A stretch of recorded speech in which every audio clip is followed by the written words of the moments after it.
All right, sorry. Twitch made me do some Twitch crap stuff, and then now it's not showing my screen for technical difficulties. Uh, Oh, it's showing Discord? No, it's showing yeah, your Sirenscape. It's Spencer showing your joined game. Sirenscape. It's supposed to be showing uh this this screen. Come on, wake up. No. Let's try this button.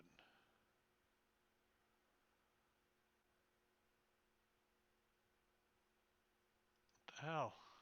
It was working.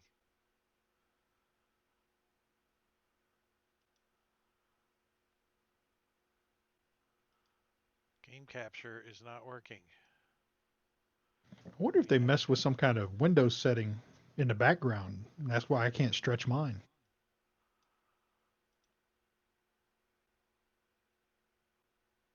Who knows?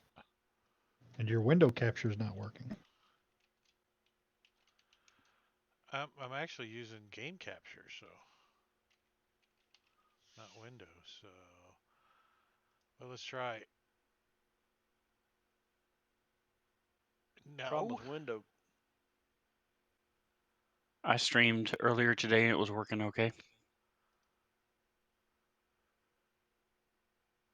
Well, at least everybody knows that Spencer joined the game. Huh. Yep. Sven's in Sirenscape. It's not. It's not. It's a bit of a stretch, guys. It's not recognizing. Good one. Patach. It's not recognizing Unity. Something happened with Unity today.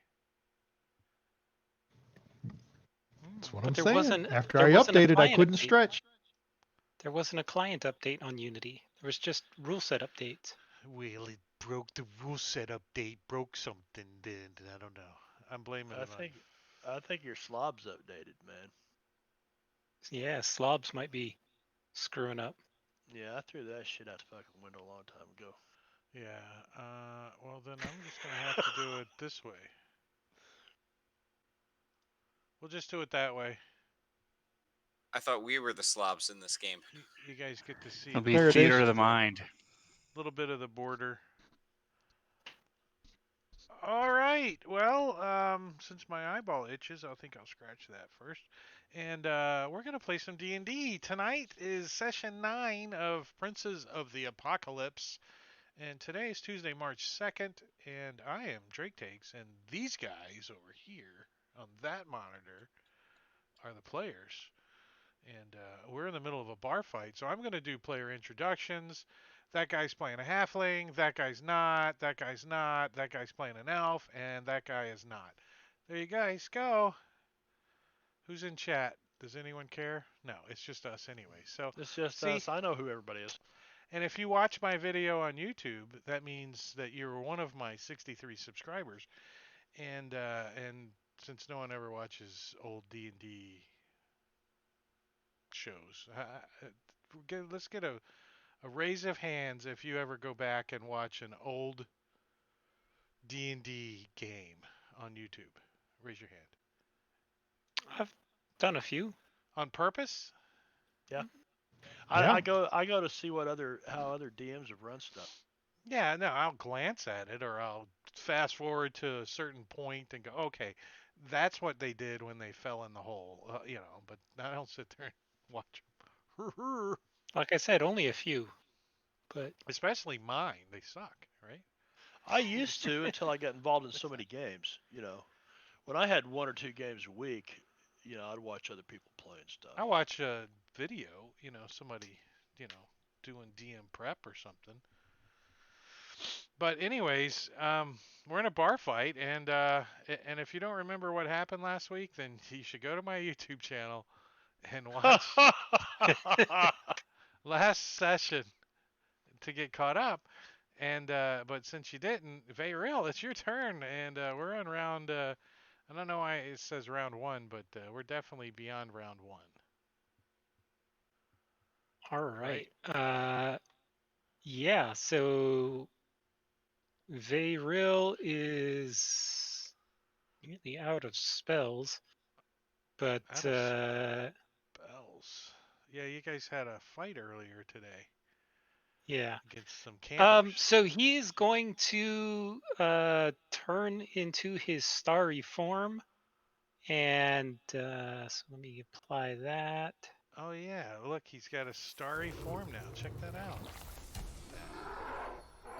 And as my bonus action, I am going to fire off a shot from my starry form at Stalwart Thug.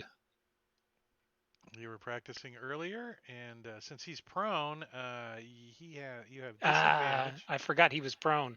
And even if Anyway. he wasn't prone, you would have missed anyways. Yep. And that's my turn. The barkeep. He's got this heavy crossbow lock and loaded. You can see that this looks like some kind of repeating crossbow, maybe. Like it's got a magazine hooked to the side of it, and he's got it pointed around, but he doesn't seem too concerned about the fight as much as he seems concerned about his property. And he's got a little tab he's tallying up. You know, one mug broke, one chair damaged. You can see him writing stuff down. He's yelling out, "You're paying for that!" But the guy wearing the little helmet, who just got slammed down on the table by Sven, he's not as drunk as the rest of them. And he stands up and he takes a swipe at Celia. Soleil. That's the way we're saying it today. With his mace. Let me stand him up. He takes a swipe at his like If at he's his slicing legs. me with his mace. He's taking a sharp swipe mace. at you. It's pointy. It's pointy. And ooh, why did he have advantage? Oh, pack tactics. Oh, I forgot to click the button, but thank you, extension pack tactics, to give me the crit. So he tries to kneecap Soleil and connects, doing 8 points of damage, but he's resisted because he's angry, he's mad, he's angry. Making me very Jangling. angry. Jingling. He's gonna swing at the thug that's on the ground next to him. Well, Hit speaking him with his about rapier. swinging down from a rafter up in the ceiling is a monkey. When did he sneak in here? He's on a light, right, on a chandelier, and he swings down by his feet, and he's already shit in his hands. He's got a chin strap holding his bowler hat on this time, because he's upside down, and he flings two poop in a twirling motion, like helicopters it out, and one of them, of course, hits Lumina square in the face. However, the second one hits the barkeep, who yells out, "You're paying for that!" as it lands right in his mouth. He starts spitting it out, and Clyde, the poo-slinging monkey, disappears in a poof of smoke as Engorgio perches the lovely monkey like he normally does. Welcome to the stream, Engorgio. Had to get Clyde first. Yeah, we know. You love slinging poop. You love it. We know. And since we're on the topic of swinging, what exactly is Jangling doing? He's gonna swing his rapier at this stalwart thug here. Well, you do that. I need to walk over here for a second. So I'm AFK for a second, but I'm on my headset.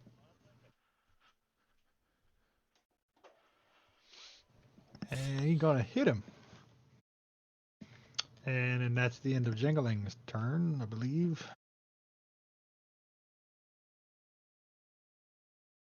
Yep, no bonus action.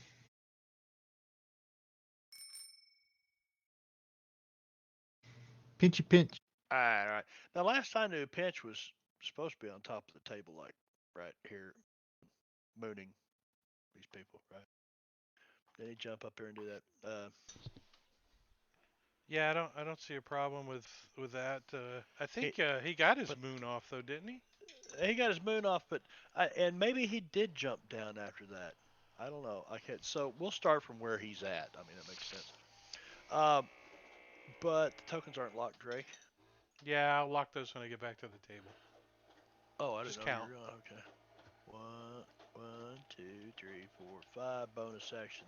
Interesting. Dash. Pinch to count. 1, 2, 3. Num lock off. He doesn't have shoes on, so it makes it pretty Um, easy. 4, 5. And then he's gonna take his whip. He's gonna make this his whipping boy. Pinch has Which a whip. is- Yeah, Pinch has whip. Why do I have advantage? Or 'Cause he's- disadvantage? Prone. Oh, Yeah, it was disadvantage. okay, fantastic. It was advantage. Disadvantage. But it's not bad for a whip. He's moved his max distance. He's used his bonus action. He's good. Soleil.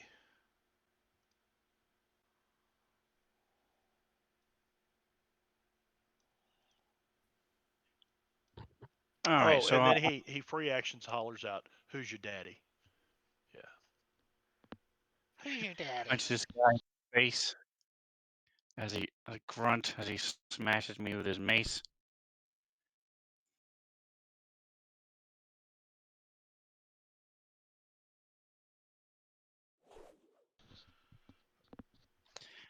Follow up with my other hand.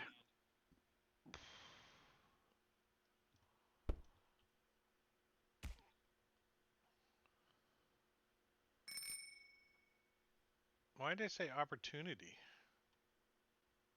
'Cause he's using, I think, Shift as his push to talk key. Yes. Yeah. So that makes all attack rolls attack of opportunity rolls. Which doesn't hurt nothing that I can think of. The only time will it would matter is mine. if there were an effect that affected attacks of opportunity, but it rarely comes up. I'll just Lumina. make sure I'm not talking when I'm make everybody wait. All right, so Lumina has just finished. He had this gum on his hand. I don't know if you Oh, guys yeah. remember that. He had gum on his hand, and he has just finished like Yeah. cleaning it off on the table, like wiping it off, and then he turns to like attack this thug and gets hit in the face with a bunch of shit. And so he's cleaning that off, right? And so he can't like get to his weapons. So he sees that this one thug has a bandana on. So he's gonna use Mage Hand, which this thug already has all these birds swirling around him. So the Mage Hand in this case is just one of those birds. It's gonna fly down and try to grab that bandana and pull it down over the thug's eyes. Which thug is it? I'm sure there's one called bandana. Hand sewn charcoal bandana. Yeah. That's a Hand-sewn hand sewn bandana. charcoal bandana, and he's got fairy fire on him too. So, So I don't even know I what to will- roll for that. actually, nothing. I'm gonna give you the help action from a range. Sounds good. And Feeble gets to go. So Feeble is intoxicated and glowing, and I think him and his buddy are shockingly legging, are having a little tiff, aren't they? Weren't they sparring with one another back there? A lover spat? Yeah, they're in their own little argument back there. So he's gonna take a swipe at his buddy. He's like, You're making me sparkle with birdies. You're a witch. I don't like witches." And like hits the table. Stalwart. This is the one that was commanded to kneel or something, wasn't he? Grovel. Grovel. Yeah, he's groveling. Well, he while he's groveling next to you, he's going to attempt to mace you in the grovel.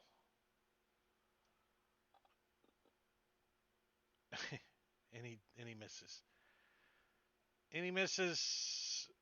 I'm going to uncheck prone this time as he staggers to his feet and he says, "I don't grovel to nobody," slurring his speech and shockingly leggy.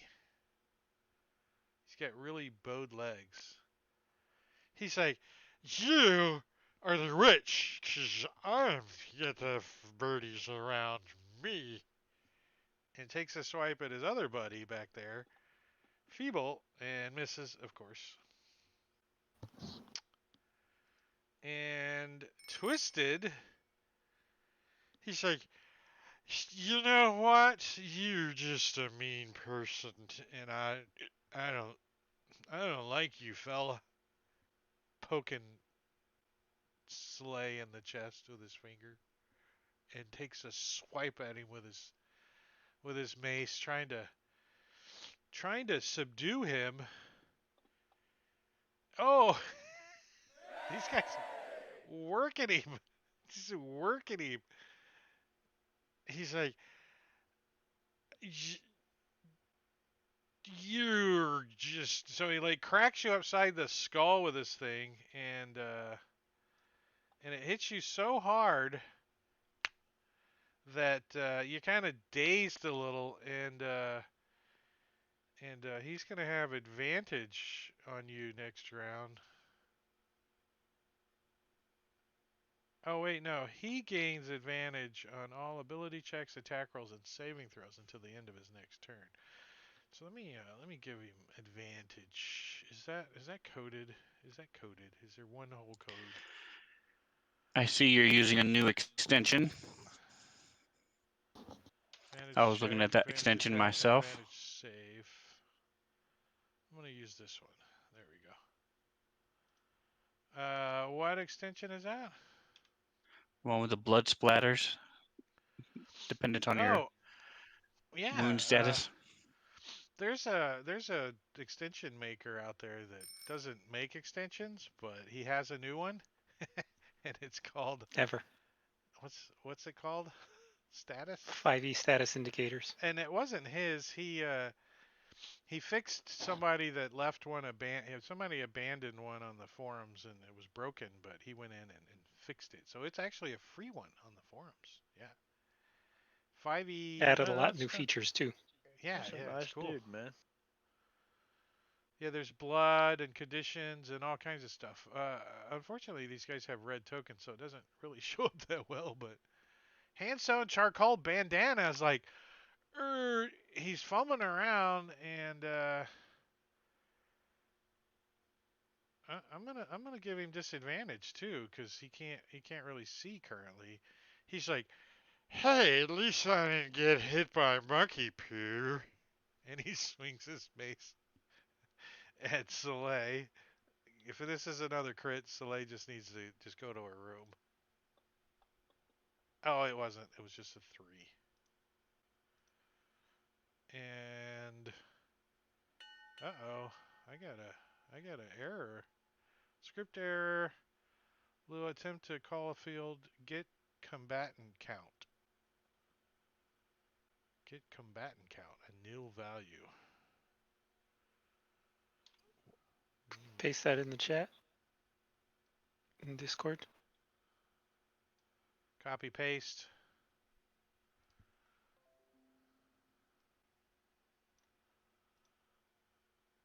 And whose turn is it? Top of the round.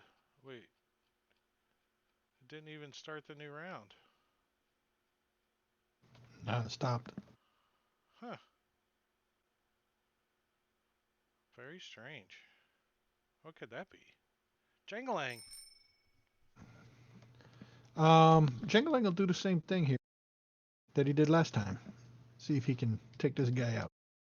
It's His the clock sword- adjuster extension.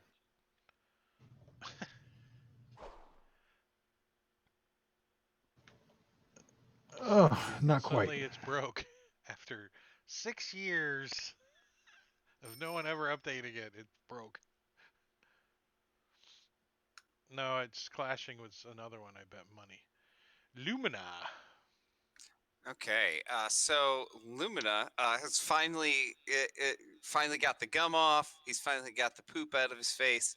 So he draws his sword and moves over towards the guy with the bandana, and is gonna try to stab this guy.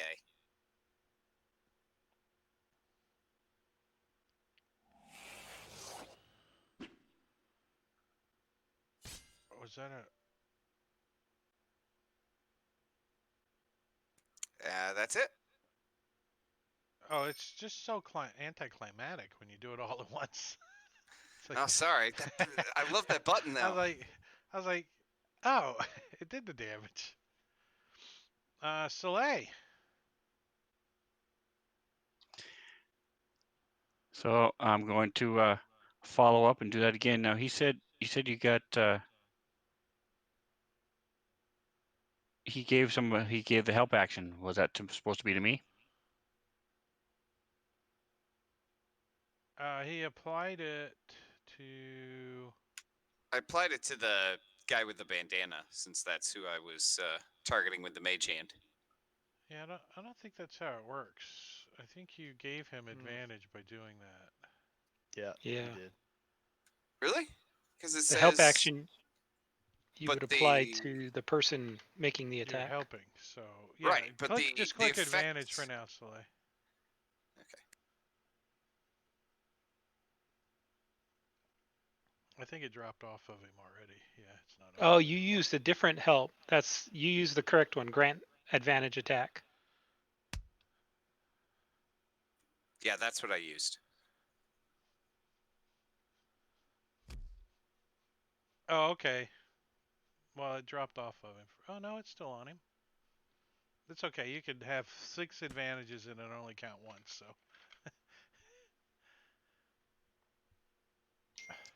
All right. So again, I punch him in the face, and then as he swings, he just staggers back, and I miss my second hit. But that's all right. I'm still here. I'll take him out next round. oh, it's his turn. He's like, "Hey," and he turns around, and he's not that intoxicated, and he's gonna take a swipe at Lumina with his mace. He's like, "Get back! This is our fight!" Totally missing. Petite Helmet is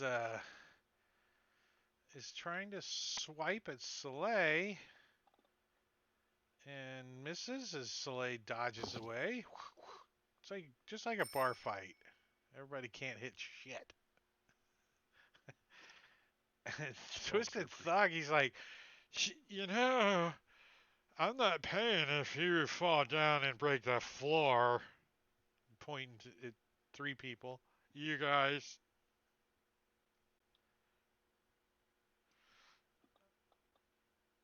Oh, he hits.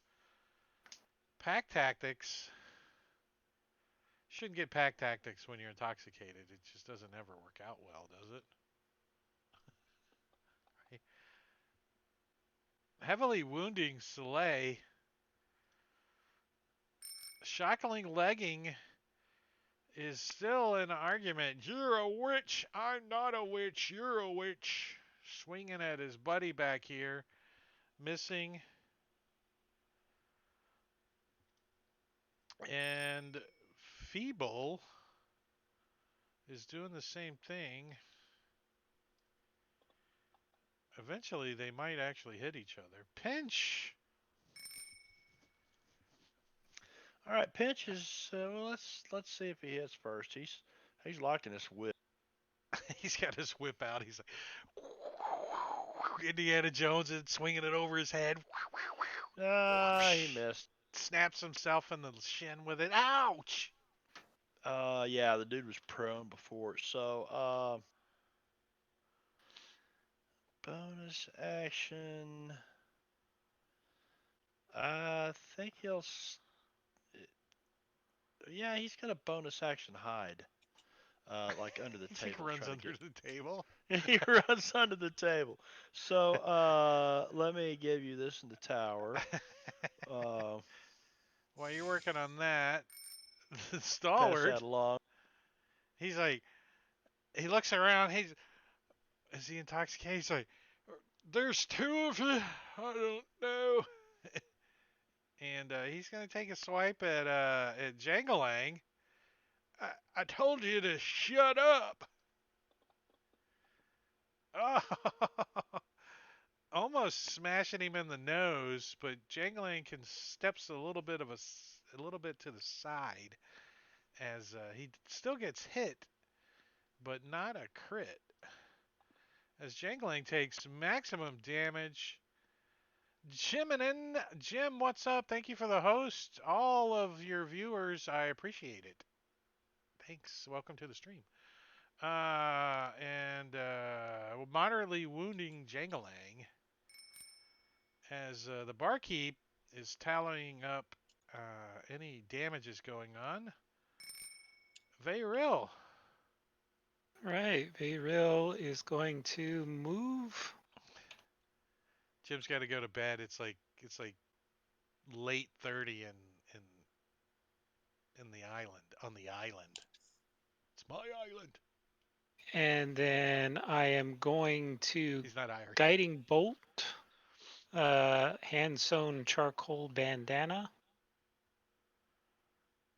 Guiding Bolt. He's like, die.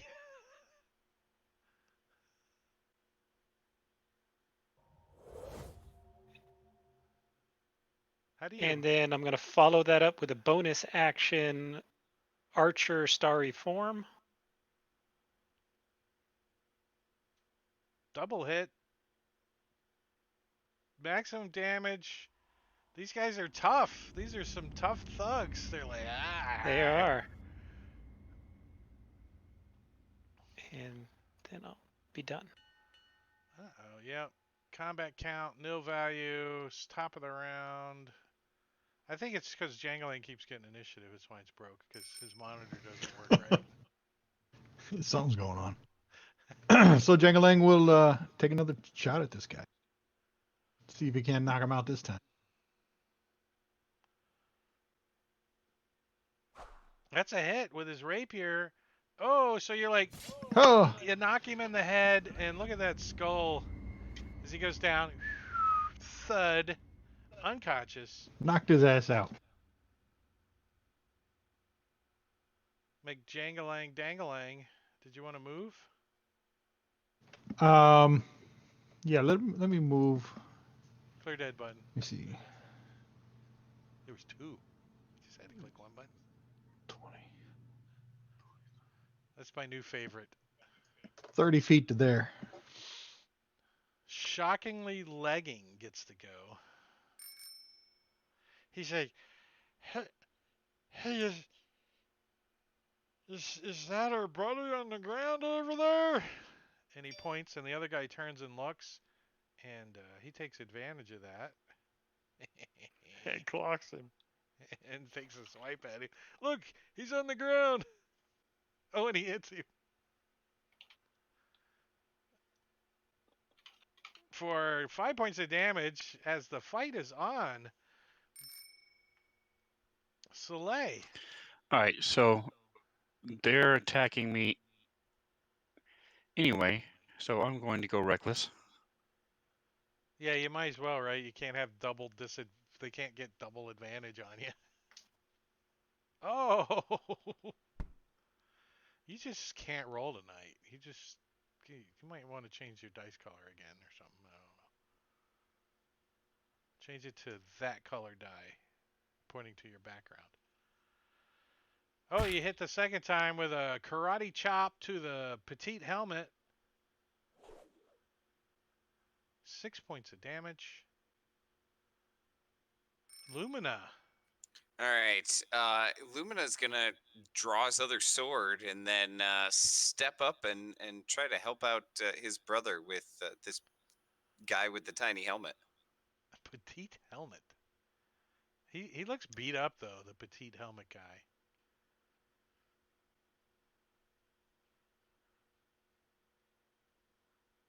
That's gonna hit. Short sword, you thump him upside the head, and down he goes, clunk clunk, like a ton of bricks. Falls on his petite helmet.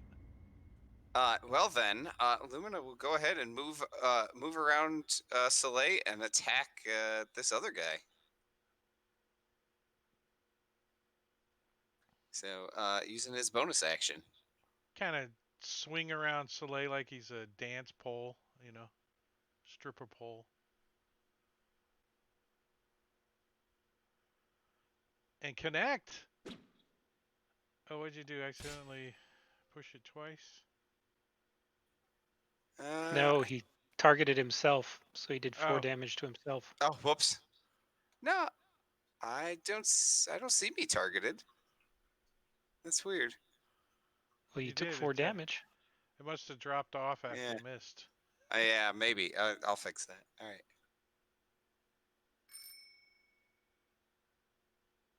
All right. Ariel's gonna come, say, to here, and he's gonna light a bonfire under this guy's ass, his drunk ass. He's like, oh. And then he's gonna blast him with another starry form.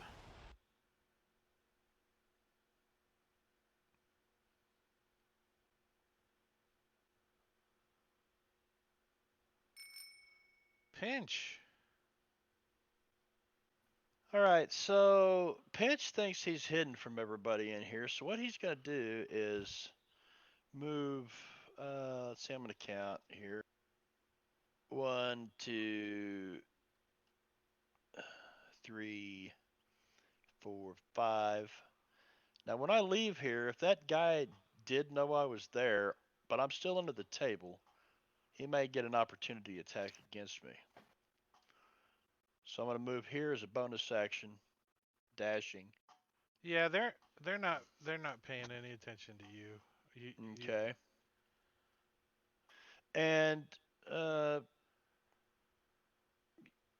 yeah, so Pinch moves up behind this guy, and he drops his whip, pulls his short sword, and he's going to take the pommel and try to, jump up and bash him in the back of the head with this short sword. Yeah, like the chair's out, right? One of the chairs, and he comes running out from under the table and just like shoots up the chair and Yeah, kind of, like the well, back of his short actually, sword pommel.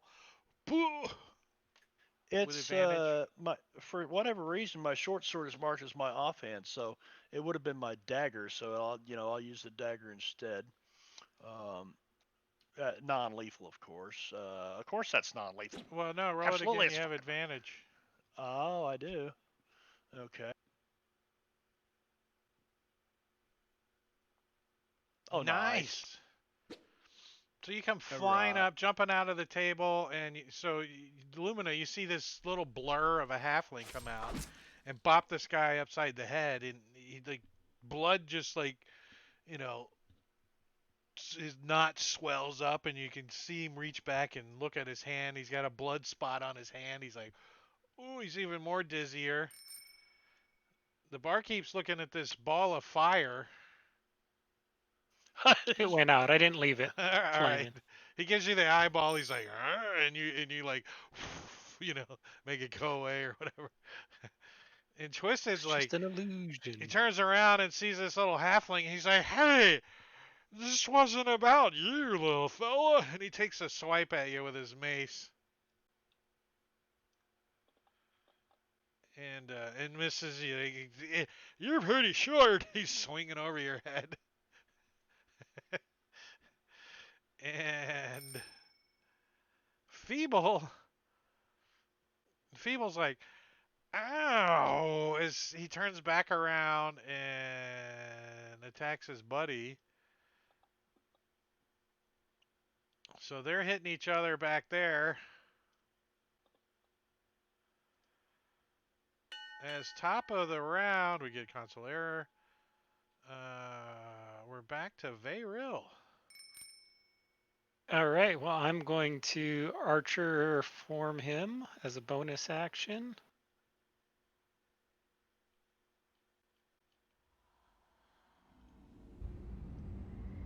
And then I'm going to step back and turn to the barkeep and say, one more mug of ale, please.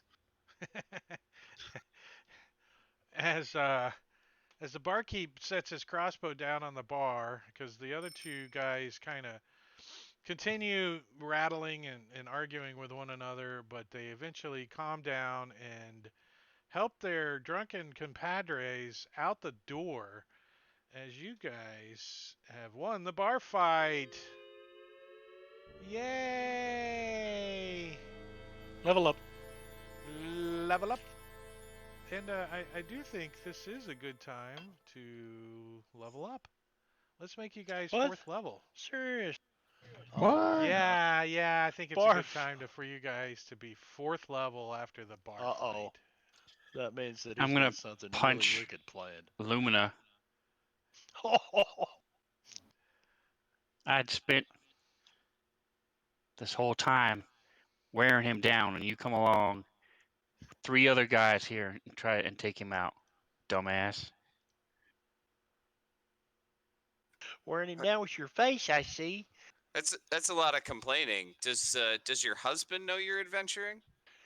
What the hell's that supposed to mean? I try. I'm accepting of all kinds, though. Bartender, I'll have a drink too. Another cosmopolitan for you, he says.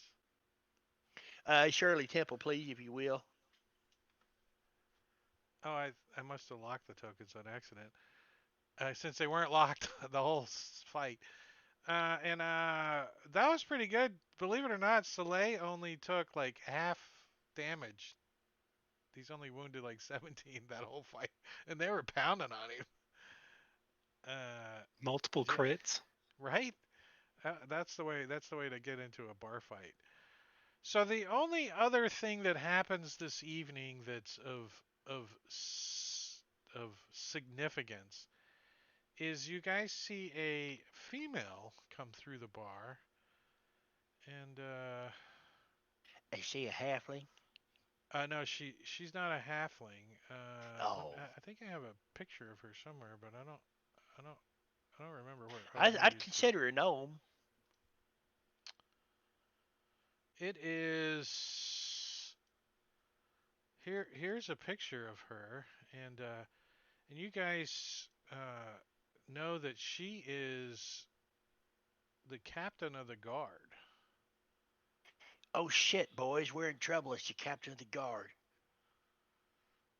She comes in and looks around and looks over at the barkeep. She moves over and she whispers something into the barkeep's ear, and he nods, and you see she goes out the back door. The barkeep follows a few moments later. I'd like to stealthily follow them. You wanna eavesdrop, do some I wanna halfling eavesdrop. eavesdropping? Give me a I me a wasn't dropping no weaves. now. You Pinch is from this town, right? Mm-hmm. Oh yeah, he knows it. Well, he's not really from here. How long did he? He'd been here about a stay year. About a year. So he definitely knows who she is. Oh yeah. And he's positive if he gets caught eavesdropping, he'll hang from the gallows. So give me a stealth check if you want to do that. On the table. I'm gonna use my inspiration.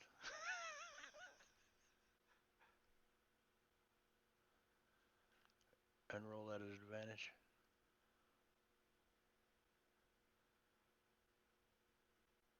Oh, double 12s. Let's see what her passive perception is. Let's see. Her passive perception is not a 19. It is not that high. And the barkeep's is not either. So Pinch like sneaks back through the kitchen and kitcheny area. What's yeah, back through the kitcheny area kinda.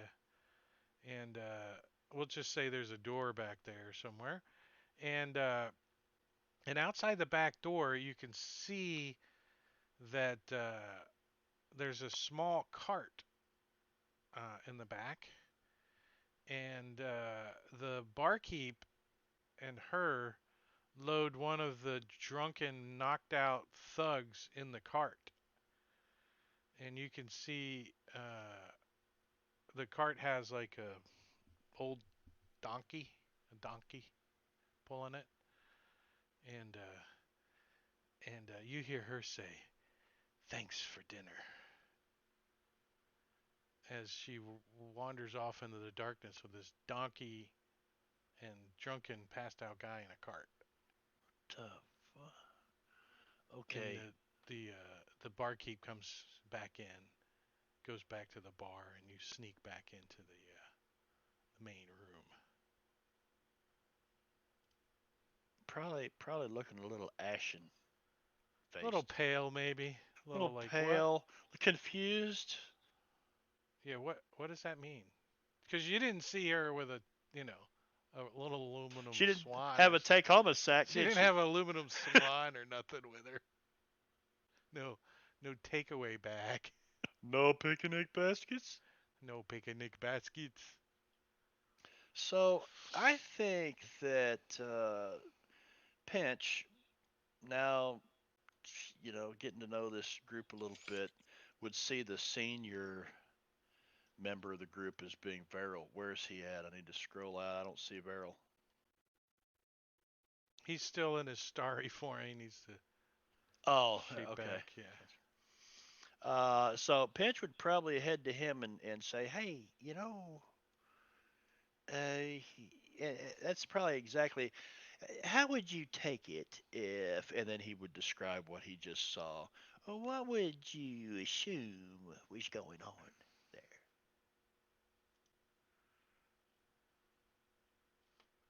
Sounded like she was hungry. Boy, I know there's a reason I came to see you first. Did you You're, give her some of The your wisdom of the product, Farrell? Is that why she's got the munchies? probably. I've shared my product all over the region.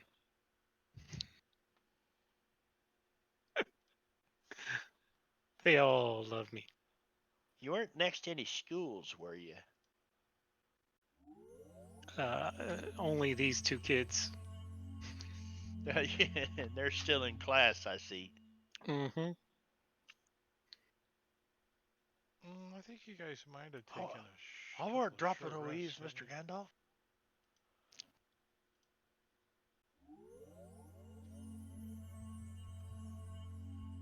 Make sure that any hip dyes have fully been recovered.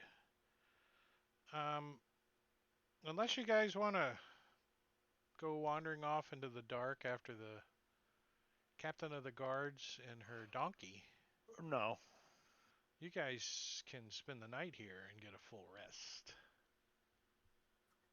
So, So now we level up. after after everybody else kind of like goes to sleep, because I assume Lumina and Verrill stay up a bit longer, since we don't have to sleep as long as they do.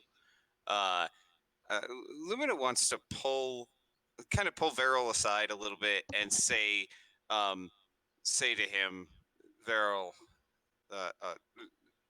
Dad, I know that you like to give off this persona as being very very calm in all situations, but I know that there is a rage that boils inside of you, and we saw that today, or the other day, whenever it was that we fought those people in the woods, and I saw the power that comes from that, and I would like you to teach me more of the druidic arts so I can harness that power as well.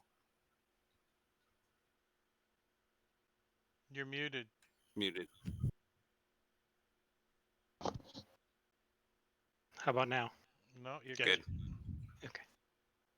Lumina, Luma. So, I'm sorry, but you can't be a druid. I can't teach you what you want to know. You probably don't remember, but when you were quite a bit younger, I took you and your brother, although he slept through the whole thing, to a sacred grove, and Tried to leave you there. the other druids were all there. They were dancing around, and you got all awkward, and they all felt you kind of made them look bad. And the worst was when you tried to shear the arch druid while she was wild shaped into a sheep. They all got together afterward and told me that you were banned from being a druid. But besides which, I'm sorry, but you just aren't charismatic enough to get along with the other druids. And they're a crotchety old bunch, but you know, they just don't like you. But that's okay. But that's okay because you and I have the same charisma.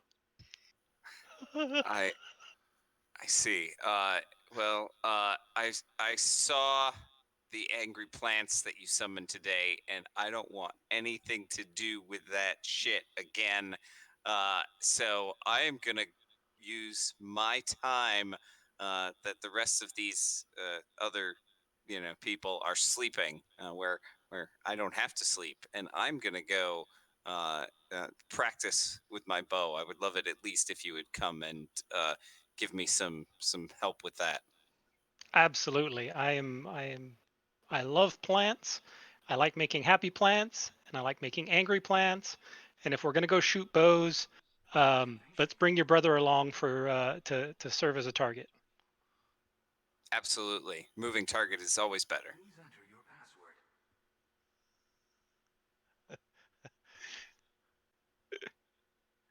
So then, yeah, I'll assist him. So since Lumina only needs 4 hours of sleep, the rest of the time he will be doing target practice essentially. Nice. There's a little donkey and a cart out back that you could draw a bullseye on if you want. You'll just get a little We'll just get Soleil to stand in front of it and hold the target. out of the darkness. You get a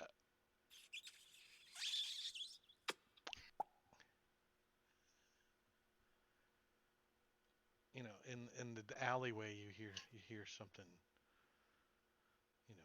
some pigeons fly off, in the late night evening. Okay, but nothing suspicious is what you're saying. Yeah, nothing suspicious at all. Oh, okay, got it. A stray cat walks by. Meow. Looks up at you and says, Meow. "All right, so let's do morning." So how did you guys do? Did you get leveled up? Was everyone leveled up? Did you guys just level up too, didn't you? Like recently? Yeah, I'm Pretty still trying close, to yeah. take spells and feats and everything. But I'll get it.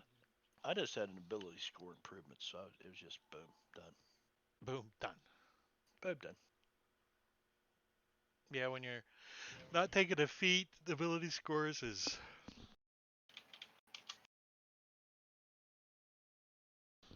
fast and easy.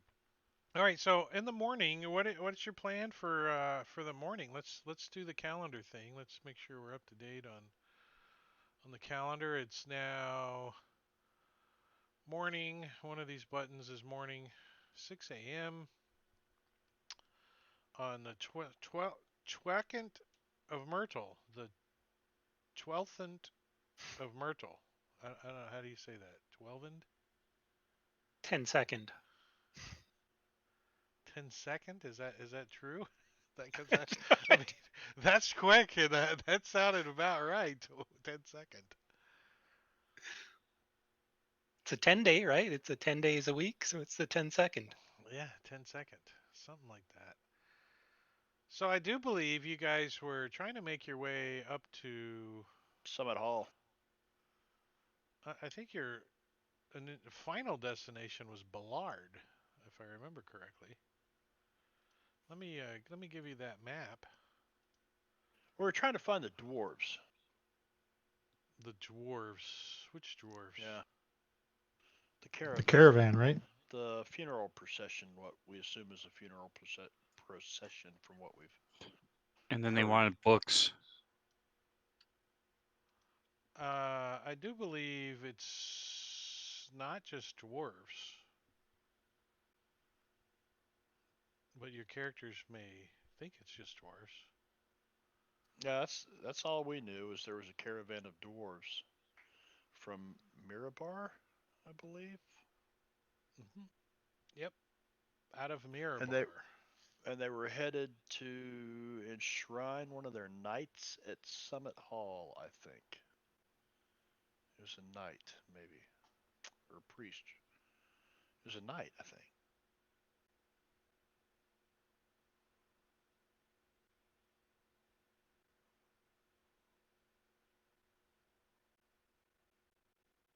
Uh,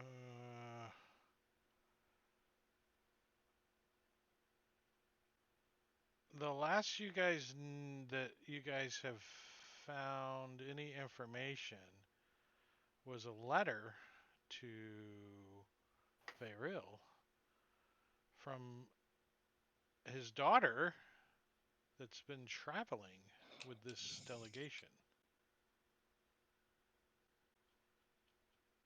And here's the letter.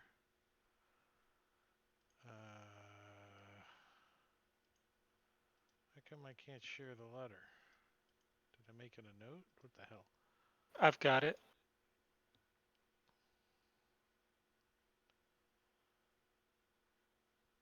She says she's there you guys go.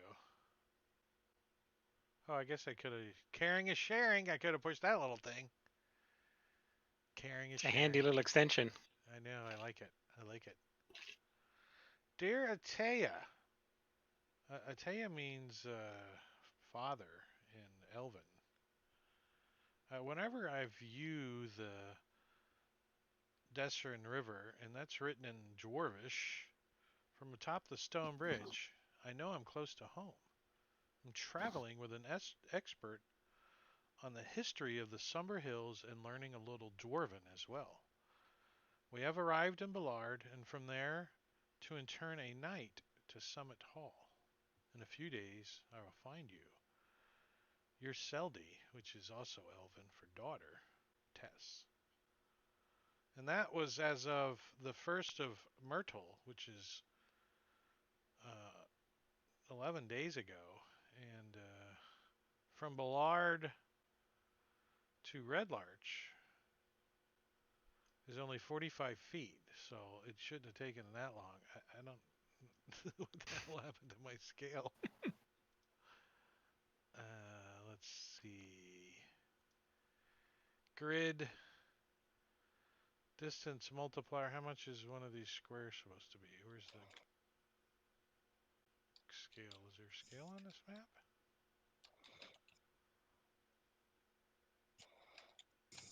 One hex equals 10 miles, so distance multiplier 10, and that would be miles. So each hex is 10 miles, and I think I got it turned on now. So from Ballard, as the crow flies to Red Larch would have been 100 miles, which is, give or take 4 days, 5 days. So, 10, 11 days, she is way overdue.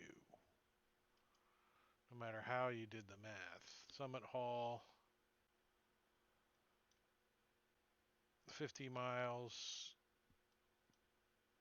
to. She's at least a few days overdue.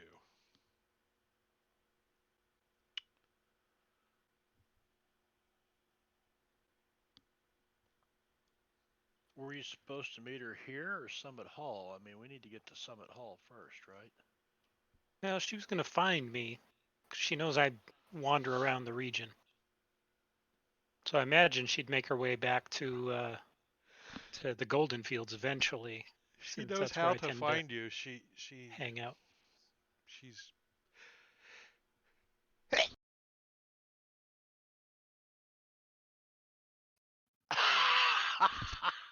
Apparently, she's allergic to me. wow. Bless you. Nah, I need to trim my nose hairs, I guess. Yeah, can I borrow your clippers, Barbania?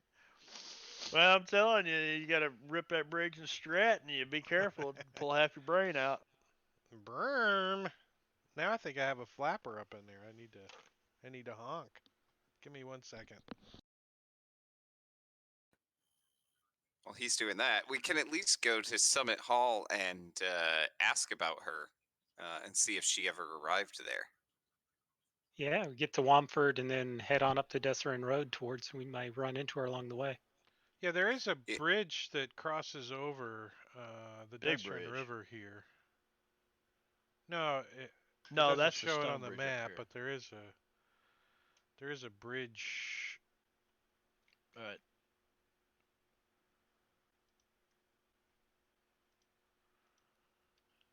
So it looks like these two towns, Bargeridin and Wamford, are kind of on opposing hills with the river between the two of them. There you go. Somebody Yep, on the there you internets did a great little sketch.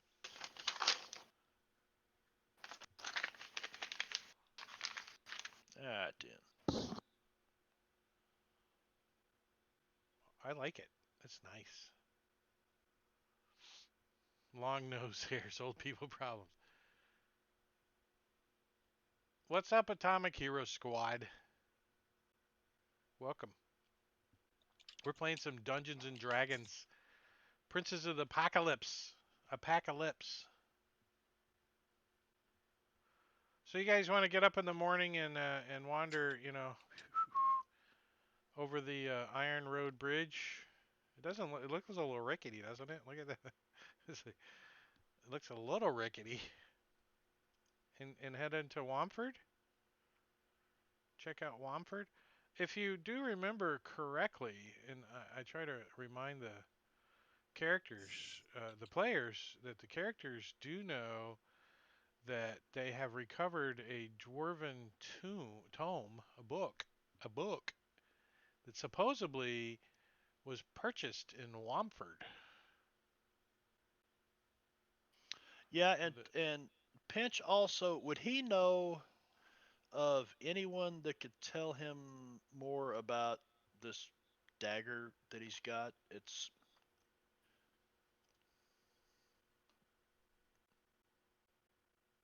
got this name Rezer on it, on the dagger's palm. He is positive that the guy that probably used to own it could tell him everything about it, but since he's dead, did he have any particular type of person in mind he wanted to ask about this Like dagger a, that is there may a or may well-known not be wizard? involved in a couple of murders? I don't remember where he got it from now. He got it from the bottom of the dwarven statues Under that mine yeah. place? under the Yeah. ground, Yep, the in floaty mine. rocks and stuff. Yeah, floaty rocks. And he's pretty sure it came from what the old man said is the priestess, the earth priestess, was forcing some of the townsfolks to kill people with it, and then You got carve the the sacrificial symbol, dagger. and then carve the symbol on their forehead, you know, with Yeah, that dagger. okay, so looking at it, it's a sacrificial dagger, basically. It's But it's definitely a mean, magical magical. sacrificial dagger. It's a Well, he's magical been dagger. I mean, he's It been using it glows. and toting it, so I don't know if, but I guess I need to find a wizard then, somebody that could, you know, identify this thing. Is he attuned to it? Did he attune to He's it? been carrying it and using it for Yeah. probably a week So now, ever since we. he knows what the dagger does.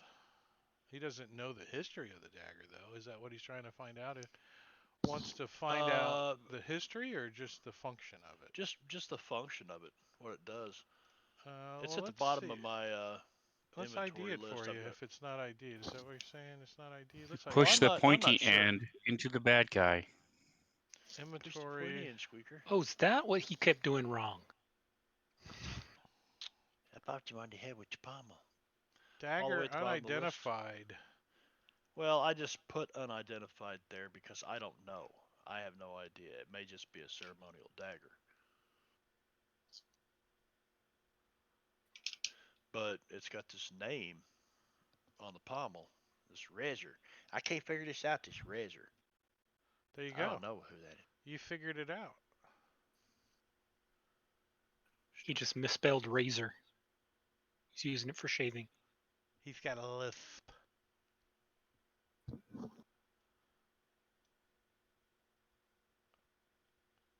Hey, that's pretty fucking nice. Yeah. Yeah, yeah, oh yeah.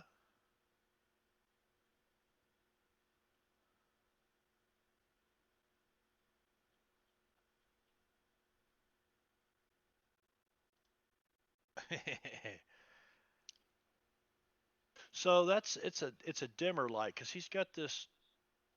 Doesn't he have a globe, Drift globe. a drift globe, or is that a different character? No, he's Yeah, got a drift no, that's globe. you. We found it Yeah. like Yeah. as part of a statue or something. But those are bright. I mean, they're like, The drift globe 30 is foot either a light. torch or bright light, yeah, or Yeah. daylight spell. It's Yeah, either this is light a or little daylight. dim. This dagger would be good for a little sneaking around. That's sweet. Especially if he's like trying to cut something, quietly, Yep. like a throat. Like it doesn't even make a noise; it just goes. Now that would be assassination or just cold-blooded murder. You really don't want to kill people like that. You think That's the just dagger wrong. has? I think the dagger has. Well, hopefully it won't influence him. All right, so you guys, let's take a look at Wormford, right? You want to go across the river over to Wormford? Yeah. So Wormford Yeah. is a tiny village and it has docks on the Destron River for shipping grain from its grist mill. So Wormford, outside of Wormford are wheat fields and stuff. So lots of grain comes into Wormford and is milled up and then shipped off via keelboats in the Destron River. So aside from the mill, the village consists of a handful of granaries and a larger handful of cottages, several of which house tiny local shops. So it's not like this massive merchant town. There's little people have a little window where they sell pies out of, or maybe a few, fishing poles. You had and me at lures pies. And according to old tales, this is something that Pinch would know. The village used to be known as Ironford until a dragon was slain nearby, and passerbys began to call the settlement Wormford, W-Y-R-M, Ford, a name subsequently corrupted, thanks to the local thick accent into Womford. Womford. You gotta get down on the river and get some grain from Womford. The southern draw that the Desserin River brings up. But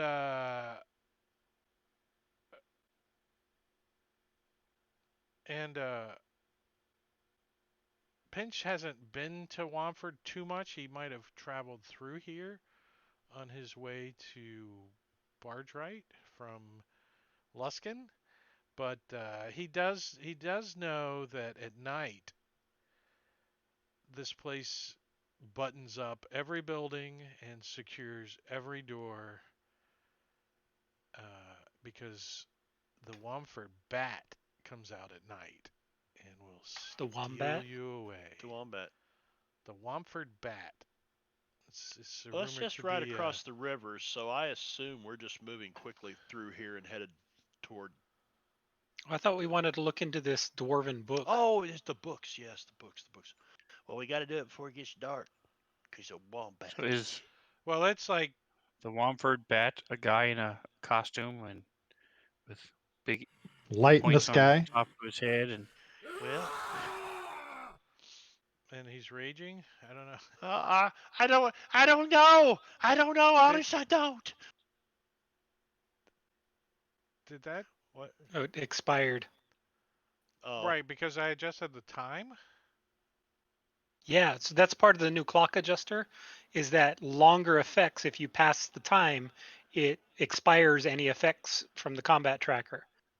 I like that. Apparently, it doesn't I reset like the that. round, but it does Well, he apparently has some issues to work to out. clear up. That was one of the newer features that he just added.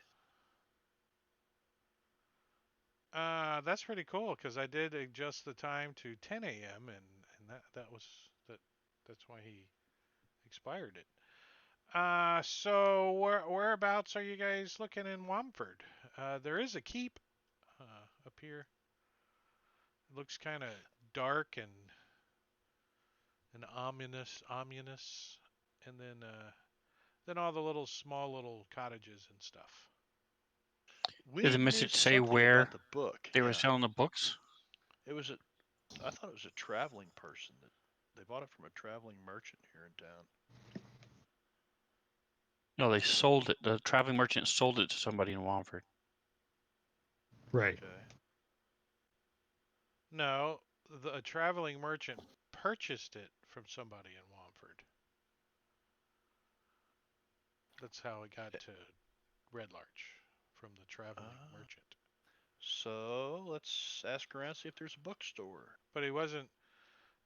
It was actually Ender that bought it from the traveling merchant, so everything kind of got fuzzy on exactly where it came Cause from. it's and Ender. yeah, he's like, I'll buy the book. Bought it from the This little Bobby's Books and shit down the street.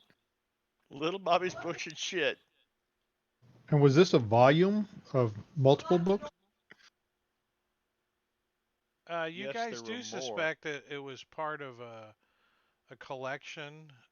It's actually a handwritten book by a dwarf that is very familiar with the Desserin Valley. I believe somebody asked us if we might look into finding the rest of the books, so we would know there are more that go with it. I think. Yeah, the Why- book is why? actually written by a dwarven sage and historian named Briltender, and I think you guys would know that because it probably says Briltender in the book. You know. Let me post his name so we're not trying to spell shit that Drake can't pronounce properly because he's horrible. There's his name. Brondenthar. Yeah. Brulindar. Brulindar. He's a dwarven sage and historian. And this is a ancient dwarven society in the Desserin Valley. It hints to. The book does.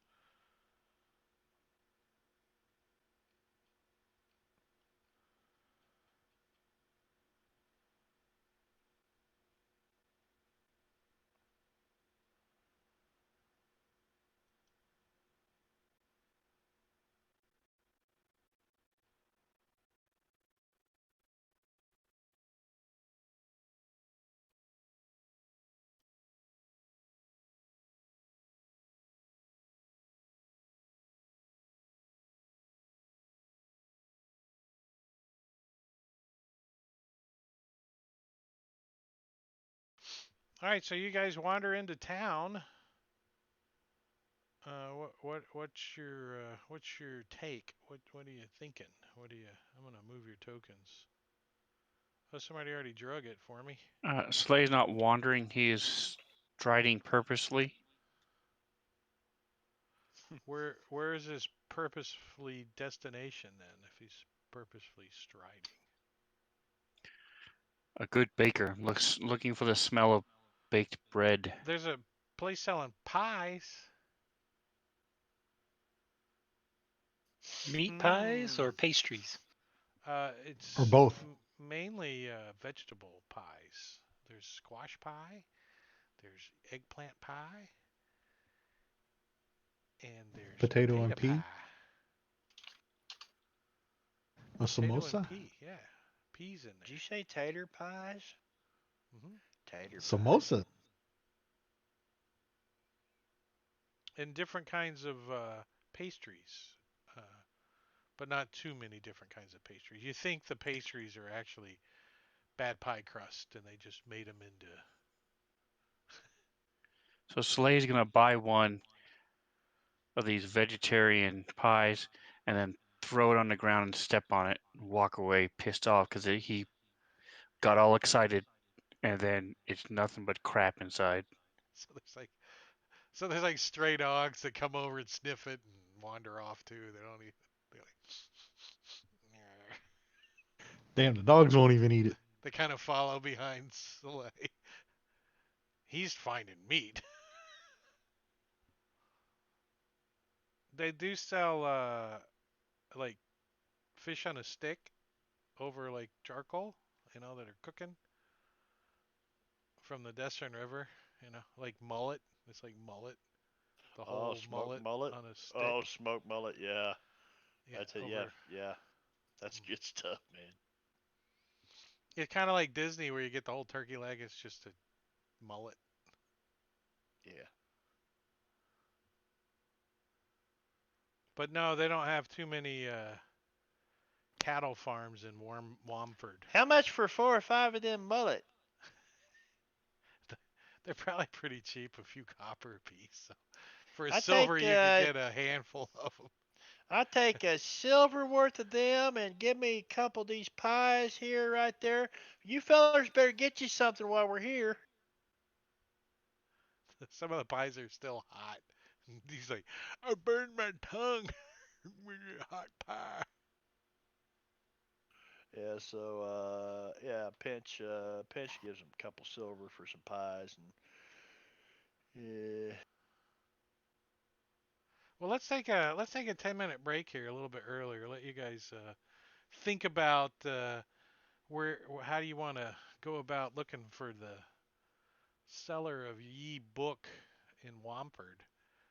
And so we're going to take a 10-minute break because some of us are old and need to go trim our nose hairs and stuff and go pee. But I'm gonna start a timer. My timer is gonna be for 21. Let's do 30, making it even. Almost 11 minutes. An extra minute. Yeah.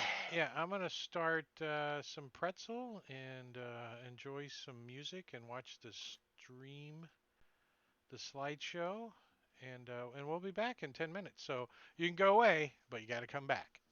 Give us 10 minutes and we'll be back, guys. See ya.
I don't know.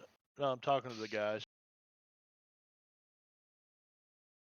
Hey We Drake, were talking he about already it a posted while a ago. fix for that clock adjuster. Oh yeah, is it on Yeah. the? It's already on the forum. Yeah. It's on the forums. Yep. I'll have to remember. Apparently, to update. the latest rule set update removed a function that he was using. And that's why Clock it broke. adjuster. Okay, I made a note in a Yep. highlighter. I don't know. It's the first thing I And heard. you might notice that I created another character, another PC sheet. This is going to be for a summon that I'm going to do at some point. Oh, making me move my modifier box already. I see how you are. Oops, not that one. Had it crammed up against the 5 characters. Come on, it doesn't like to move though. Move this one. I mean, he's not on the combat track or anything now. I haven't summoned him, but Yeah, but he's up top. he's one I will. I can close him and No, it's okay. I just need to move that out of the way so I can move the modifier box. Is sticky. Come on. Get it in the right spot. There it goes. his name's Cappy. Hey, Robin. I move that over there and then lock that and lock that and click there and Robin says Oh, hi to everybody. tell her to get on the table. What the hell's she doing? Hi, Robin. So we are back and in Wormford. So what I need from everybody, since I'm assuming everybody is kind of around town asking about this book, right? Trying to figure out where it came from. Yes. Actually, I want to try something here. Let's do this button. And no, not that button. This button. I think I can do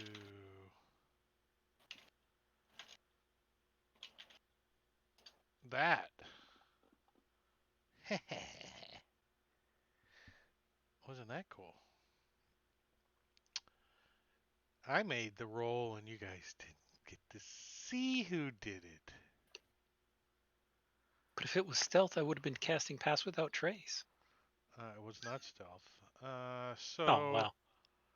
Lumina and Jangalang, you guys have successfully utilized your investigation to find out that if anyone would have been selling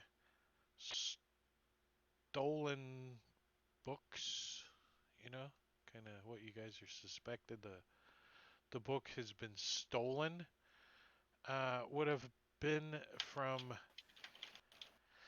the people at the docks, the boat people, the people who come and go from the docks, because Wormford doesn't have like a library or anything. And you guys get this suspicious feeling that there is a criminal activity at the docks. Things come and go illegally. They're not very big docks either. At Wormford, it's like a dock, maybe 2 docks. I bet Pinch is involved. Yeah, there's like 3 little docks down here at the Not this river. time. Oh, yeah. Pinch, does Pinch know anything about this from living in Barge Right Inn for so long, just across the river? I don't know. Apparently, his investigation was a 9, so apparently, yeah, apparently not. The D&D roll says not tonight. He doesn't know anything. And don't forget that I've been here. I was here training under a Harper for a year, so he wasn't here, as some part of he ended up here because of some stupid criminal activity,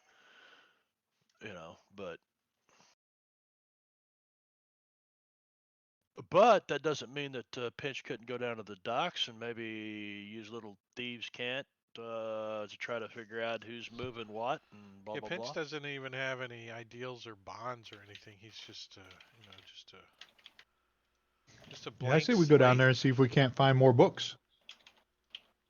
I let my character speak for itself.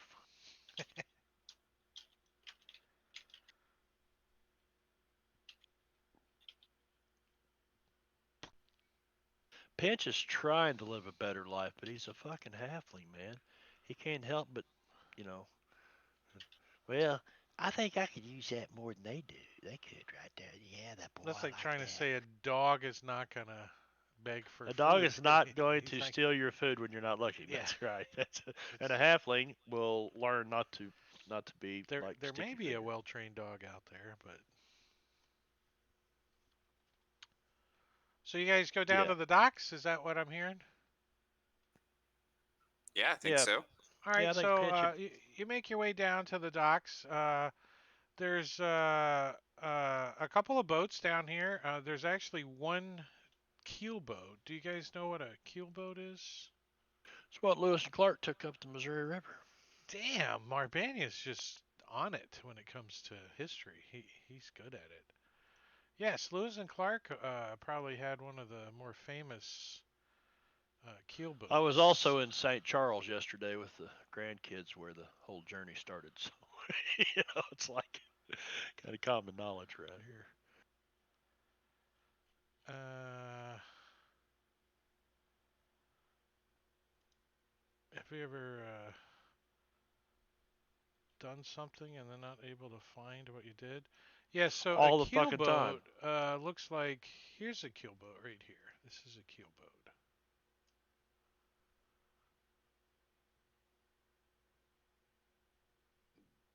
So that's kind of what you see down at the docks. There's about a dozen people down here.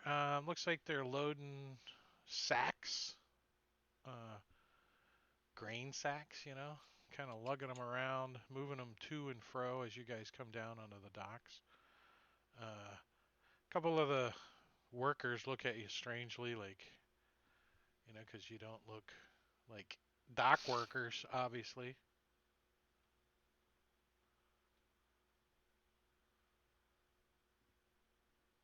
So what do you do? What do you say? What do you role play? So Pinch starts looking for, he's just kind of watching the activity on the dock because that rogue thing, and then if he identifies somebody that he thinks, looks like they might be working the docks a little bit, he'd go over and maybe say something in thieves' cant and see if they pick up on it, and if they don't, move on. Give me a perception check, Pinch. A perception check. I can do that.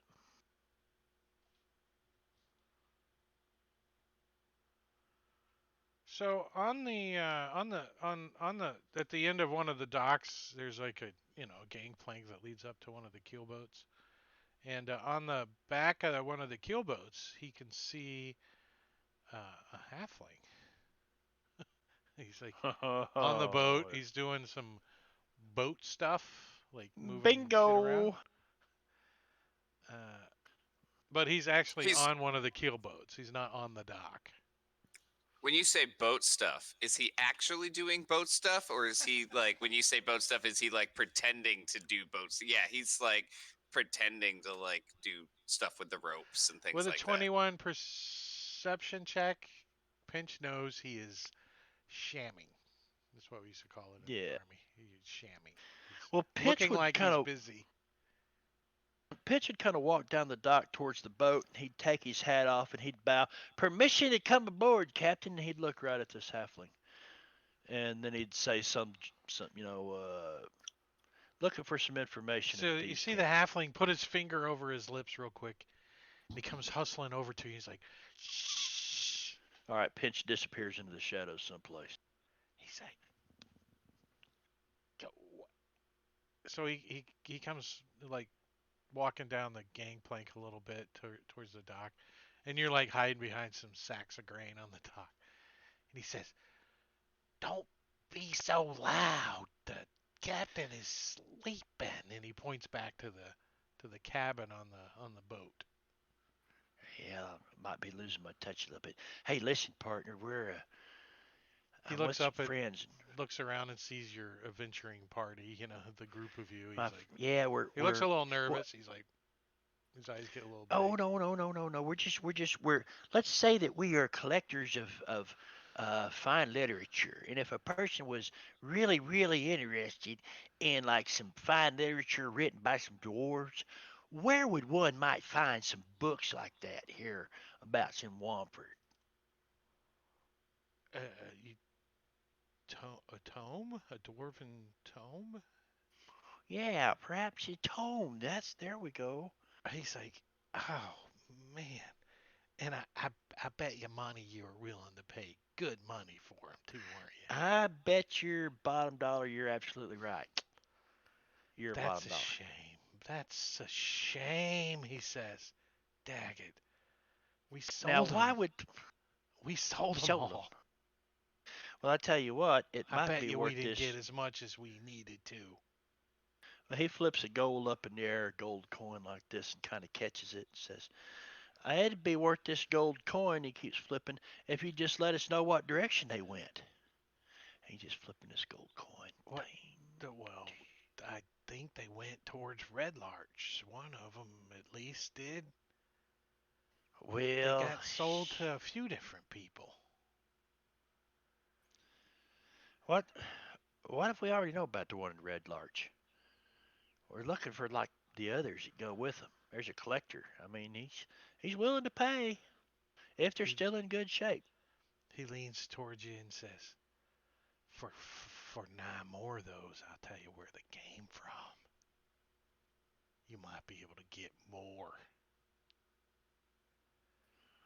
Pinch digs around in his pockets. He goes, "Look, You I got can't tell 5 gold. nobody I told you though.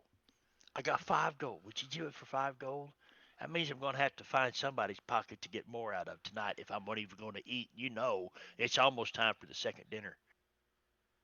For 5 gold, you get half the information. Ah, well, fuck. Here, take the 10 gold. I told you you had 10 gold. I knew it. Can't help a brother but try, you know. Can't hold it against He me. says, "Now, if I tell you when I tell you where you gotta go, you probably don't want to be going there though." He looks at the rest of kind of over your shoulder at the rest of you. Maybe, Eh, maybe, but you didn't hear it from me. He no, says it's an old place up on the river called River Guard. That's where most of the books started from. River Guard. how Yeah. did they get out of River Guard and down here to Wamford? Well, let's just say they found a sack. They found a sack. They found a sack and end up falling in there, huh? Well, that happens all the time. I completely Yeah, understand. yeah. I don't know if that they know they're missing yet. So, but nor here nor there. It's a law-abiding place supposedly. Wink, Rivers, wink. rivers, He rivers. nudges. What? River Guard. River Guard. And there's people lives there. Or is this like a spooky place? Ain't nobody lives here no more. Oh no, they're rebuilding it. They're making it nice. I think they're putting roof on it, and we stop there once in a while and offload and Would Pinch know which reload. direction? Upriver, downriver? Would He he know points which? upriver. He points to Upriver. the north. Yeah. Well, that's towards the direction we're going anyway. Okay. Well, friend, never mind. Name's your best kept there. I appreciate it very much. And he hands him the 10 gold and walks off.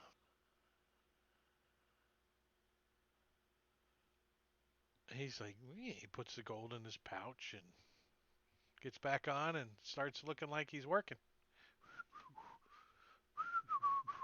He's got a broom and he's just moving it around. He's not sweeping with it. He's just everybody else is working pretty hard, loading sacks and unloading stuff and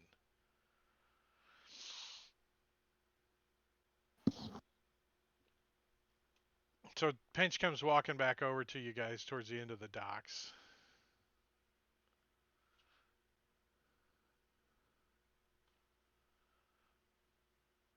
Did he have a kilt on? No, he. So that's a funny story. For his birthday last year, he had been watching old WWF shows on YouTube. So we bought him a WWF champion belt, and he has worn it every single day since. It is How now long ago? 5 months later. 5 5 months. He takes it everywhere. That's great. It just kind of looked like a kilt with the Yeah. chroma cam, going your. But WWE I championship belt. I used to buy seafood from Jolton Joe Pilardi, that was a professional wrestler in the early '70s, and I'm like, oh, you're shitting me, and he lived in this little single wide trailer and drove an old beat up car and walked like he could hardly move around. He wasn't a huge guy, but there was a picture of him standing up in the ring holding this big belt up, and I'm like, that's pretty cool. And he's just a poor old seafood peddler when I met him. Selling Didn't make shrimp. much money back then. Yep. All right, so by the time you guys, get to the dock and hang around here, it's probably about noon. So Pinch comes back and he's got a little lighter pouch on his pocket. Looks like he's tying his pouch back on. And, He says, well, it looks like a place called River Guards upriver from here. Is the direction we're going anyway. Did you secure transportation? Well, no, I didn't know I was supposed to do that. Do I look like your damn valet or what? Well, How how are we much did getting up that there? cost you there? This ain't I saw fucking you. Uber. I saw you exchange some gold there. How much did it cost you? Oh, it wasn't much. Don't worry about it. Let's try to find a ride. Hey, friend, as he starts to walk away. Is there any way to buy passage to anybody going upriver? he looks at you, cocks his head, and says, "To where?" Oh, I don't know. At least we're kind of headed towards Summit Hall. Maybe by way of River Guard. Damn it! He gets mad. He comes hustling back, and he kind of shoves you. And he said, "I told you not to tell nobody." I'm not telling these are. What do you mean tell nobody? You were standing. They were standing right behind me when you told me. What the hell's wrong with you? So as you two are like kind of into a little argument, Halfling start. yeah, the door to the cabin opens, which is like almost directly behind the gangplank that this halfling's standing on. And oops, this Halfling button. standing on a gangplank, is he? Yeah, yeah, he's standing on it. And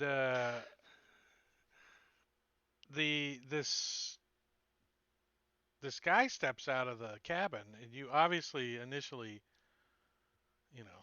think he's the captain. He looks important. He's not human.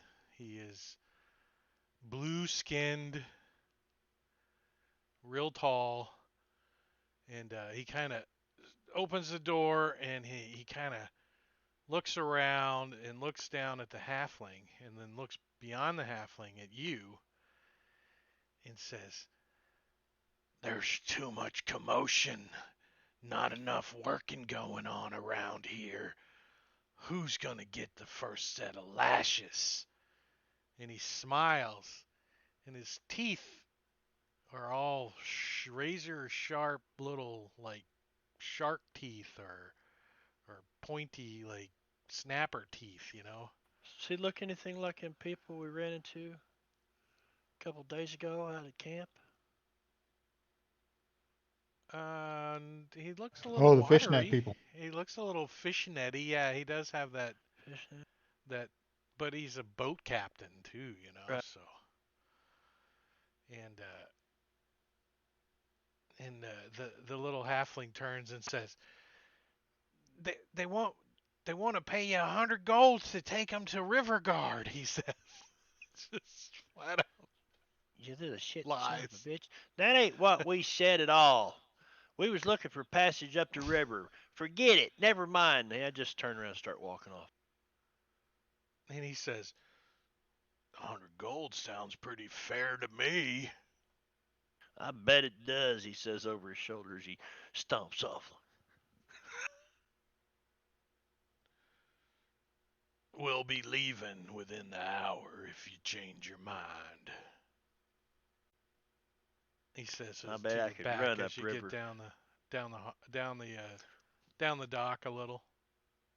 And Pinch catches up We'll with the rest give of the you gang. 5 gold each, and No, we you won't didn't charge hear. you for You it. didn't hear that. Only Pinch did. Pinch comes back and he says, as he walks past you guys, he's almost steam coming out of his ears. He says, "That son of a bitch want 100 gold to go up the river. I bet we can walk up river faster than that tub of lard to get up there." And he just keeps on walking.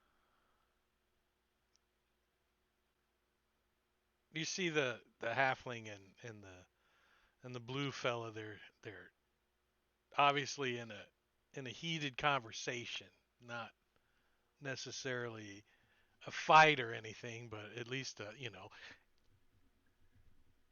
hands gesturing and pointing and. So how far away are we from them then? From the boat, you guys are, 50, 60 feet down the docks. Down towards the end of the dock. There's a bunch of workers on the dock, so I mean, you guys standing around would be impeding the flow of things, so you're kind of down. And Pinch made his way up the dock and up onto right at the edge of the gangplank. So I'll approach and sort of muscle my way past everybody to the gangplank. Says, despite what your little friend there says, we'll give you 5 gold each since you're heading that way anyway, and we won't charge you to help protect your boat as we Who are you travel with talking you. to? The halfling or to the blue guy? No, to the blue guy. He says, 5 gold won't even get you on the end of the gangplank. Your negotiation tactics are flawed if you think I need your protection. Oh, that's it. Pinch is. Oh, Pinch can't hear him. He's too far away. He says, am I supposed to be impressed by your size? How big is your character?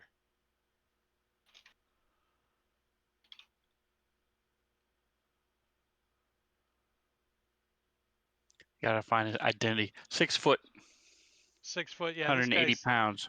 this I'm guy's more got wiry like than I am. this guy's got like 6-8 inches on you and about 50 pounds. He's shaved head. Here, I got a picture of him here somewhere.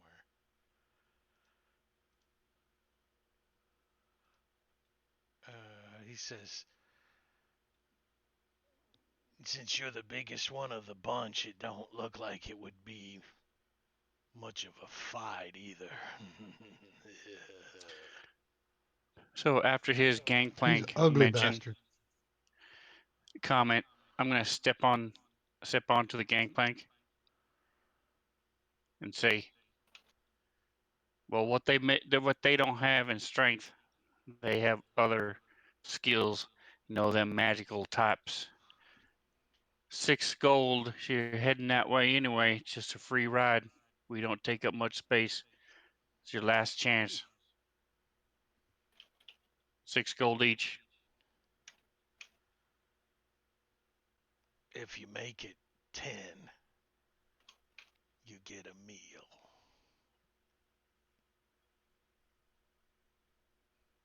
I'll let All him right, know. Atomic Hero Squad. Thanks for hanging out, man. All right, so I'll head back and let him know what I found out. 6 gold each, or 10 if you want a meal. Assuming that's where we want to go. I didn't hear the rest of the conversation, so I don't know what the hell it's all about. But it's better than it's half the price for with a meal. It's better than 100. Well, it seems like it worked out pretty well in our favor, and I'll take it with the meal. Pinch starts walking back over there and digs another 10 gold out of his pocket. Yeah, it worked out just fine. Well done there, Slay.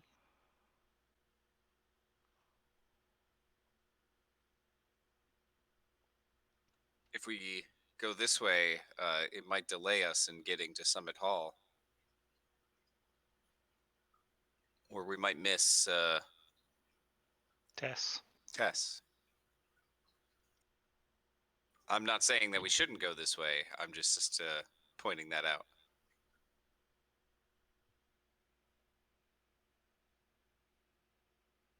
We don't have to go upriver now, do we?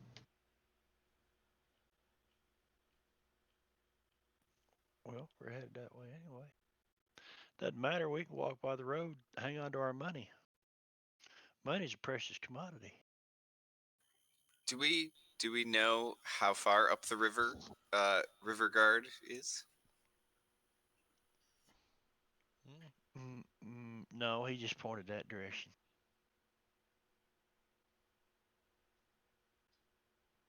Well, So it it's could be gonna be like 10 days. minutes.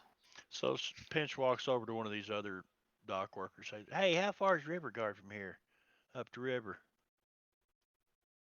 He looks at you, looks over at the blue guy on the dock who's No, not good that blue distance, guy way down. just Oh, good yeah. distance away, and the keel boat that they're on is a good distance away. And he looks back at you, and he says, "What you want to go to River Guard for?" Well, we don't. We want to go to Summit Hall. Well, we need to know where Summit that's at on the Hall's way. up the Destern Road. River Guard's good 30 miles from there.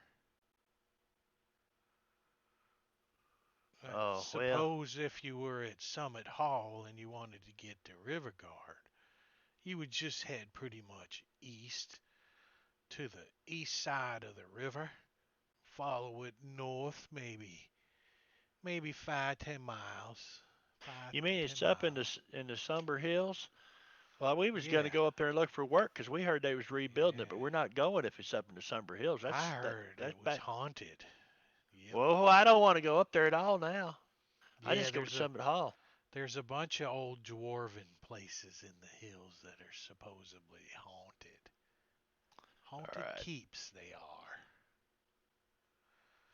But supposedly there's a new occupant at River Guard. Supposedly they help keep the banditry down.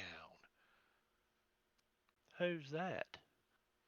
I Must don't be mighty quite know powerful. don't know his name as much as he's the lord of the manor or something such they call him.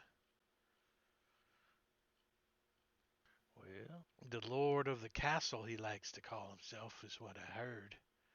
so is he hiring or not? They do hire. They are a bunch of mercenaries, I suppose. Oh, We've seen some rebuilding supplies come through here out that way on some of these boats. That there, and he points at the kind of doesn't really point at it, but kind of nods and towards the keel boat. Says that there's one of their main vessels that come and go from River Guard. oh. Well, that feller wasn't too nice, and since we just need to go to Summit Hall and not really River Guard, I don't think we're going to ride on his boat anyway. He's not a very nice feller. Looks like he eats people or something. Nah, he does get grouchy from time to time, but we usually help out, take our orders, so to speak, from his first mate.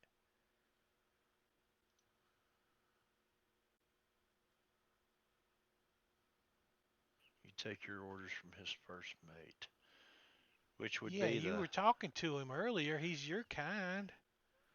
Pack is his Wh- name. What do you mean by your kind? He's a short fella like you, one of them Oh, halflings. what's his name? He didn't tell me his name. Pack. Pike. He was nice enough. He seemed scared of the captain, though. Yeah, maybe there were more halflings on the boat since you said he eats people. I suppose a Yeah. halfling's a mighty nice snack. And he kind of pokes you in the gut a little. Well, Hee a lot of people think we's full of shit too. Would you like a I bite? don't know about that, but I better get to hauling this grain. Yeah, all right. I'm sorry to keep you up. I appreciate it. I thank you very much. All right. Pinch shares all that information. That's up to you guys. I don't care. We just go up the road. Yeah, that works for me.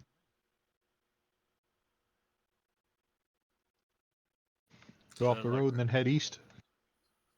Yeah, Lumina prefers to keep his feet on solid ground whenever possible. uh Vero when gets they said seasick. when they said mercenaries, the mercenaries, the biggest mercenary name that I mean anybody in the Harpers would know the name Zentirum. So that's what comes Zentair's to not mind with me. necessarily mercenaries, but yeah, they would definitely Well, know the they name. yeah. The biggest mercenary name that anybody knows is called the Flaming Fists. That's the biggest Yeah. mercenary Yeah. company that anyone knows. But they're pretty much an army.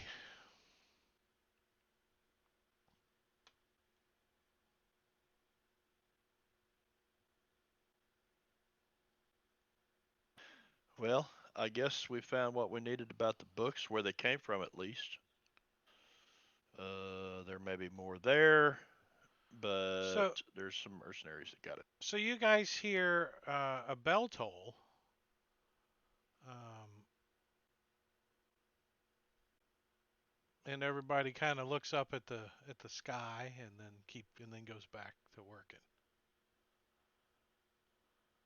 They kind of glance up, looking towards the sun. Fellers, I think the wombat's getting ready to come out. We might want to get out of town. No, it's noon. Oh, it's noon. Never mind, fellers. It's It's noon. lunchtime. Lunchtime. How could you not know that?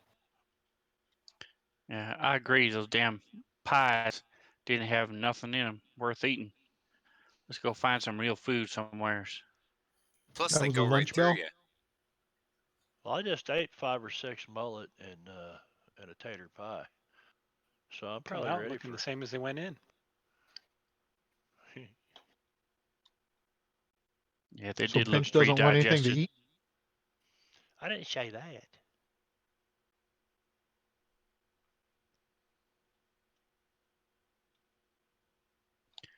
So I'm gonna try to follow my nose and find some kind of inn or somewhere to eat with real food. Yeah, that's not a big a difficult task to find real food in Wormford. There's little shops set up all over the place, and even little like cafe kind of place. They got a couple tables set outside, and you can order food to cook. You know, but it's at someone's house kind of thing. There's no real big shop or restaurant. There is a church. There is a keep here. Um, and then there's a new building going up, and you think it's another temple, a temple to Gond, but it's still under construction. Looks like it's still several years away from completion. Scaffolding and stuff have, you know, most of a dome cover that's under construction. So yeah, whatever you guys want to munch on, you can pretty much do so. So you spend another couple hours getting some food and such. All right, pops. What's the plan? Let's get out of here, or find a place to sleep and do something. I'm getting bored. I say we head up the road. Yeah. Let's head up to Summit Hall. Go Well, find Tess. you know Summit Hall is a good 45 miles away. So at least two full days of travel. So you will have to spend some evenings along the Desserin Road. I thought the each hex was 10 miles. Hmm. Oh, yeah, it's a little further than that then. 5, 10, 40. I counted, yeah, 40. Probably 100 miles by road. Uh, yeah, I counted 5, 10, 15, 20. I was doing 5-foot squares, Yeah, so it yeah. was 40, but it's actually 80 miles. So yeah, at 24 miles a day is 3.5 days, 3 and we got a days. half a day left. yeah. So you got today and then 3 more days on the road until you get up to Summit Hall. Yep. Let's Um, head out. so Yeah, you guys let's go. head out of Wamford and make your way up and cross over the Carn Road, or the on this side of the river it's called the Iron Road, and head up the Desserin Road, which is a little less traveled than the than the Carn Road is. It's a dirt road. It's mainly a cart path that's been worn. Two wagons can pass side by side, so there's ruts for two wagons, so forth. Uh, and you start heading north, and we have to roll for random encounters. So today is only one roll for the rest of the day, and you don't have an encounter. So we're gonna pass the day along to morning. You guys spend the evening on the side of the road.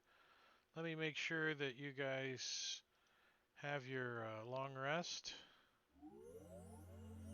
And I will pass the day to morning.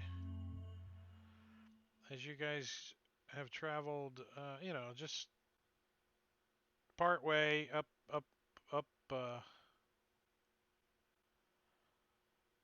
up the Desserin Road, and let's see the next day. All right, so you do guys have an encounter as you guys are traveling along the road. And let me get the random encounter table. Where's it at? This button. They changed the side buttons again, didn't they? They look cleaner or something? More decorative? Just a smidge Taller. larger. Yeah, just a little bit taller. They're not so squished. Yeah.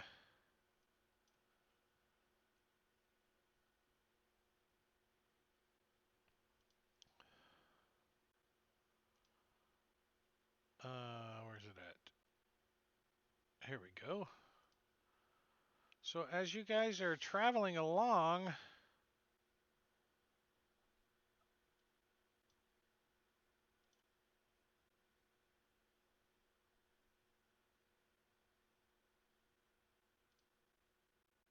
you get to re-roll.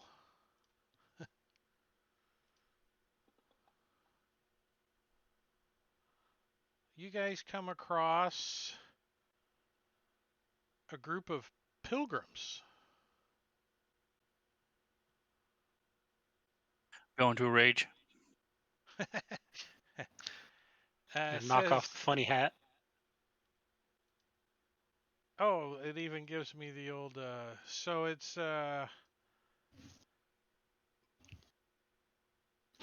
15 people. One of them is a priest with his 5 guards, 5 commoners, and 4 acolytes. They are pilgrims bound for a holy special site, and they're happy for company. Are they worshippers of Sylvanus? They are worshippers of Asmodeus. Awesome. Mm. Are they headed the same direction as us, No, or the opposite? they're heading Oh, okay. towards you guys. They're moving slowly because they're like, oh, Sami Amadodias, Samanodias, and they got the little thing swinging, and He's summoning incense. they try to get you to join their organization. Do they hand out pamphlets and Their final destination is El Terrell. Lumina says, I already gave it the office. I'll give them some potent drugs to watch them get high. Just throw Put it in their into little their smoking. incense burner. Yeah. Yep. Yeah, they all start singing. They're all like, Oh, sing a song of El Terrell, of water, woods, and hill. The sun dawns on her ruddy cliffs and fields green and still. This land of long abiding joy, home of the strong and brave. come on, everyone, sing along. Fly all across the realms and never once.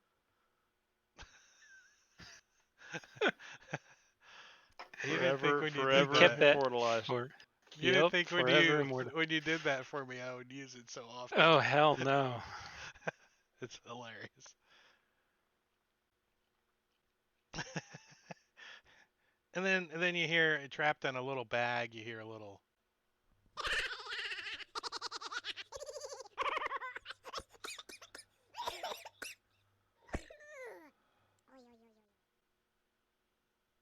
Lulu. Yeah, poor Lulu. All right, so that was your encounter. Actually, you had 2 encounters that day, but one of them is at night. So let's see what encounter you guys get at night. Nice. So yeah, we need a little camp map because you guys are set up camp. Bring out your dead, and let's see, where's that at? Did I show you guys this map? Yeah. Isn't that pretty cool? Somebody spent all that money on Monopoly houses and painted them red. That's awesome, though. Yeah. I mean, the detail somebody did. I don't know. Those houses looked kind of slightly out of scale. True. True. So give me 1 second. Let me grab I think I have a camp made for you guys. Let's see. Camp. Woo. That's a lot of camps. I think it's this one, though. Yeah.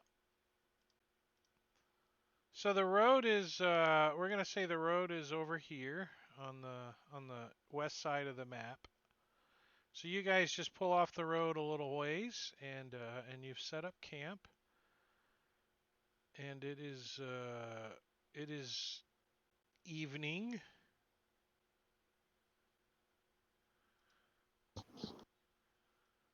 So let's darken it up a little.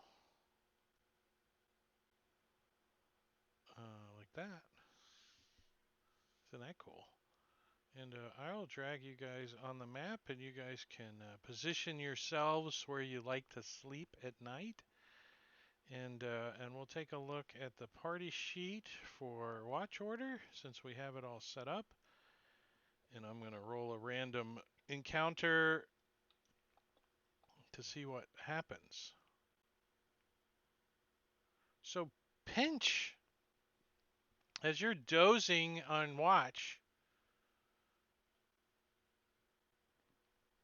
where are you at while you're on watch? Looks like he's in his Uh, bed. yeah, pretty much, man. I mean, that's you know, um, Pinch would probably maybe go kind of sit. No, he wouldn't. He'd be right next to this fire. That Try fire to. just looks like 2 eyes and a Yeah, mouth with a flame tongue to me. it does. It does. Looks like a Rolling Stones album cover. It's like a campfire mimic. So Yeah, I do. he's sitting on his stump right here, and he's kind of. Yeah, oh, fire feels so good. Oh, that's it. One second here.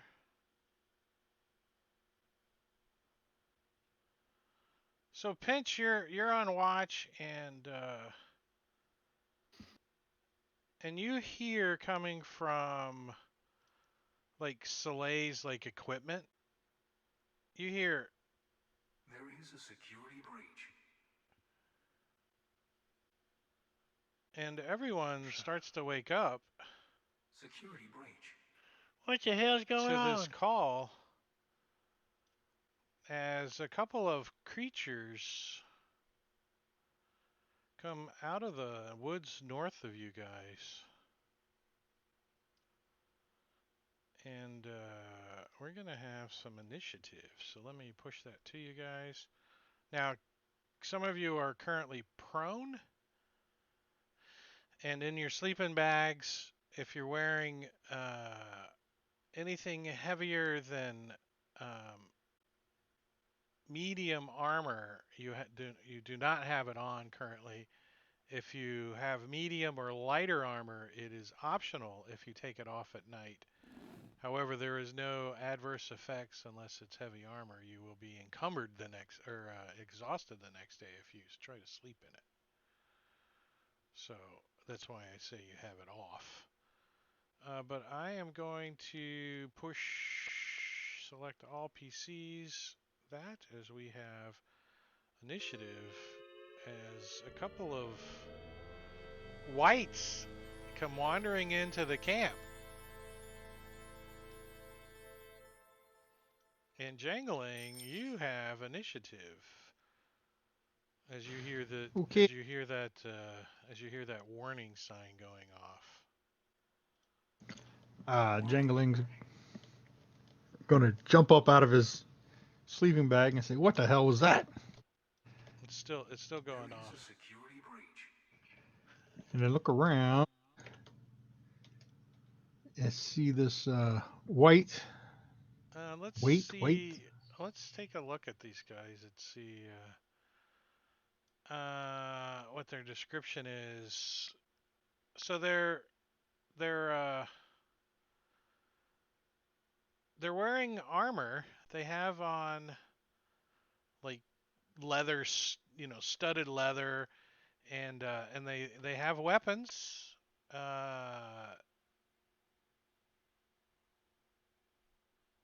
They both have long swords and longbows.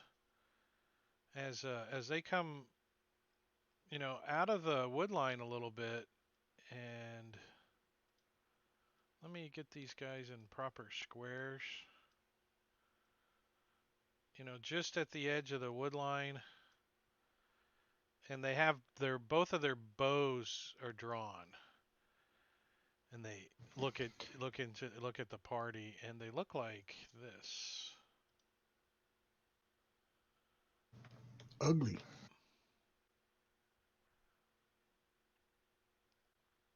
What kind of armor are they wearing?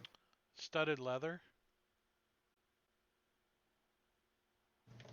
So Jangling is going to stand up, You can and then he's gonna smell the move. death on them, So you jump up using half your movement. He'll move 15 feet over to here and cast some vicious mockery on one of them.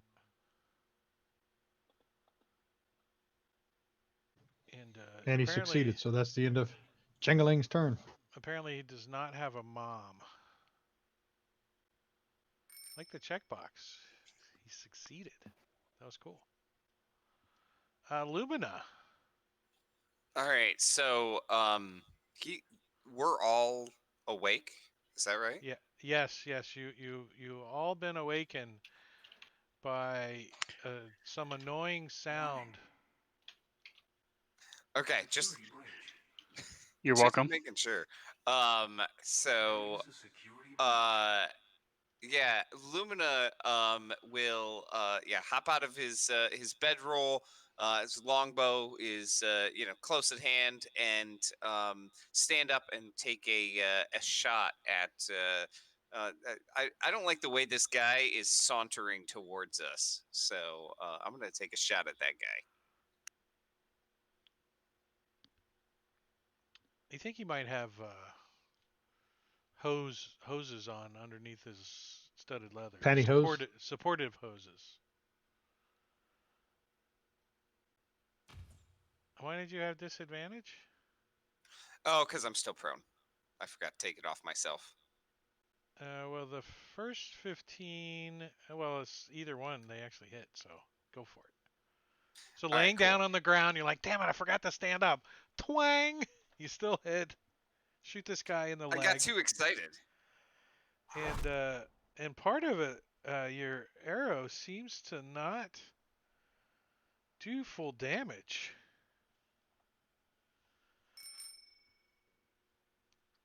All right. Vayrell.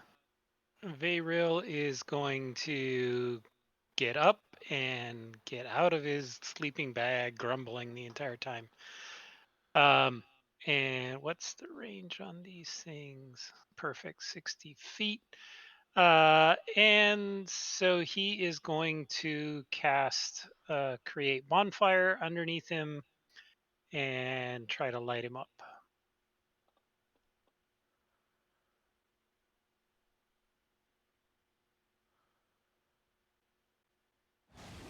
Very nice. And he's not going to maintain that.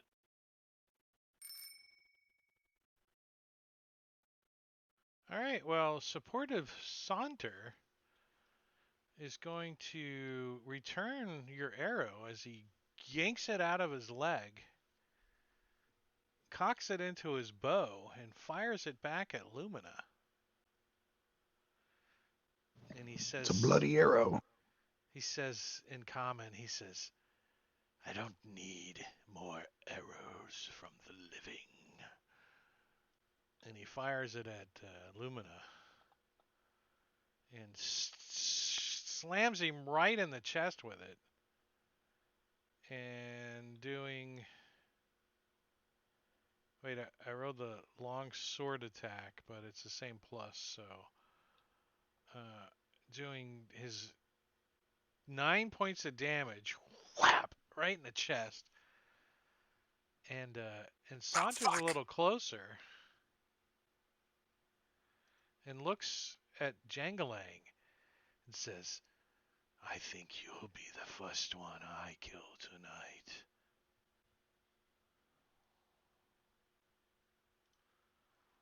Pinch.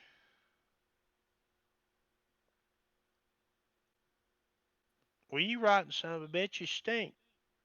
What's wrong with you? That's the smell of death. Pinch stands up off of the stump, and he's probably been sitting there with his crossbow loaded. At least So he can now get he's one shorter. He gets... Yeah, so now he's actually shorter. And I think the drift globe is because I don't know if he can really see anything out there right now. Maybe from the fire. A little moonlight. Yeah, a little you moon. know. So okay, well he'll take a shot with his crossbow. Yeah, you guys, I'm not giving you any negatives. Beyond like the tree line and stuff. Yeah, That's a short bow. You wouldn't be able to see. Yeah, I don't need to he just give you can't, guys any negatives. I mean, can't quite focus on. Oh, he wants to move away too. So Soleil gets So up about and right. he pulls his freaking, uh, bedroll open, and his sword lets out a squeal. That wasn't the right button. It's supposed to have been this one louder. Security breach. He's like, "Shut up!" All right, so I go to stand up, and my blanket gets caught on my foot, and I'm yanking it and grabbing my sword and running, and I'm going into a rage.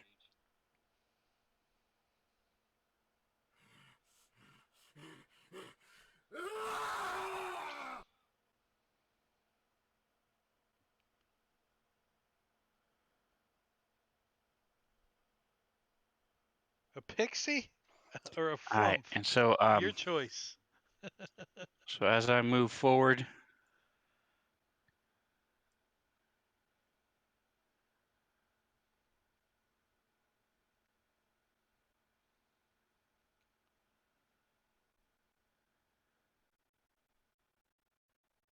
Nice.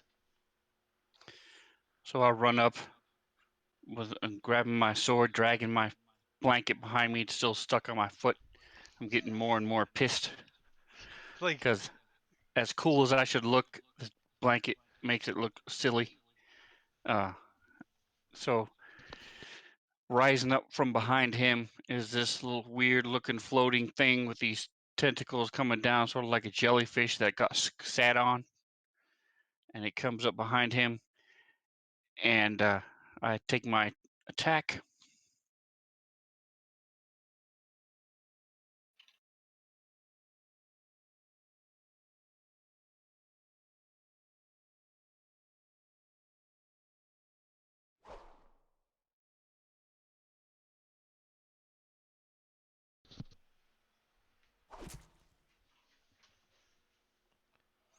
The sword slices into him. This thing explodes behind him. damn, And 16 there's points burst. of damage. So let me do that 1 second. Does it actually give you the save and everything? Yeah. I made it. Ah, It doesn't, but it does now because I made it. he succeeded.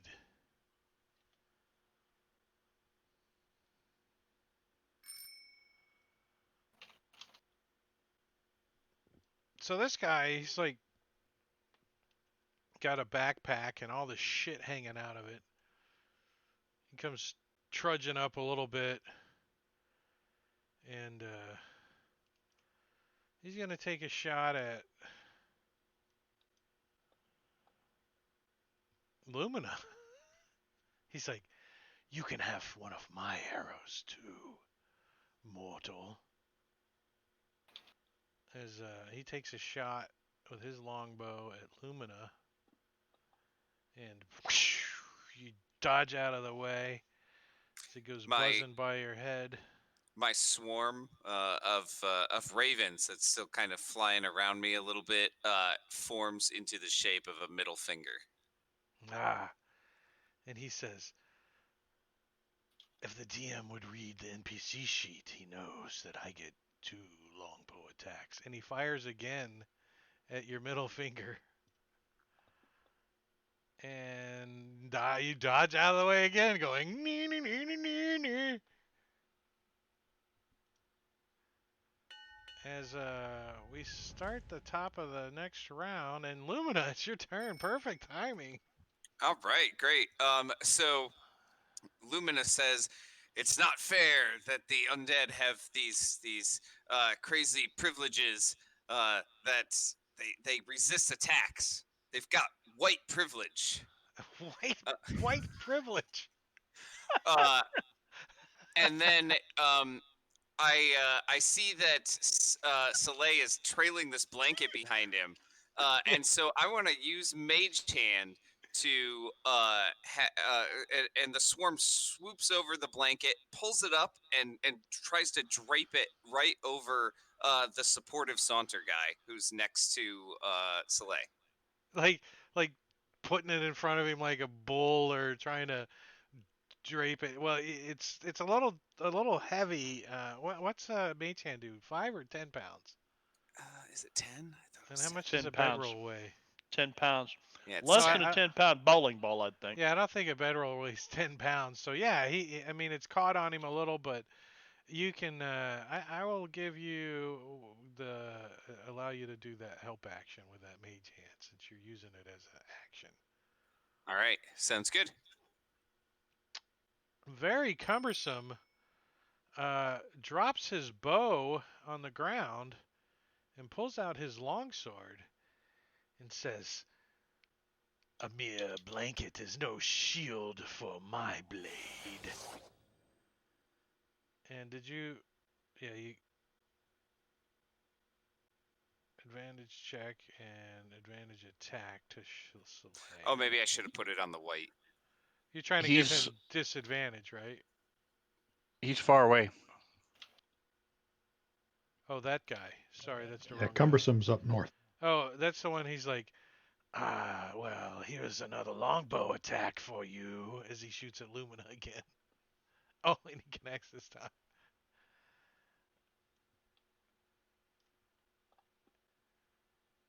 And one for your friend too. As he shoots one at Pinch, who's kind of whizzes right over his head, like whoosh, you feel it brush the feathers brush against the top of your hat. Jangalang.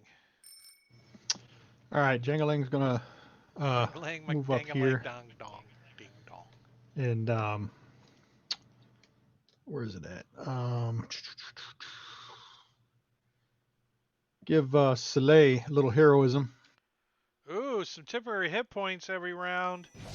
That's always nice for a barbarian who's raging. That's like 6 hit points almost every round, just about.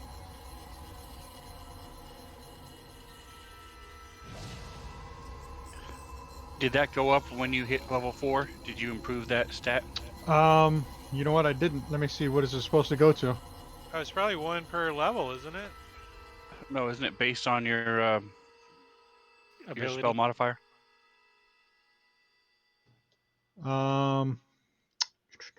Equal to the spell kind. At higher Yeah, levels, cast a spell using a spell slot at 2nd level or higher, you can target 1 additional creature. No, it doesn't go up. It's just 1 additional creature if I use a different spell slot. Right, but it's based on your spellcasting ability. What I'm saying is, did you use your ability score improvement to boost your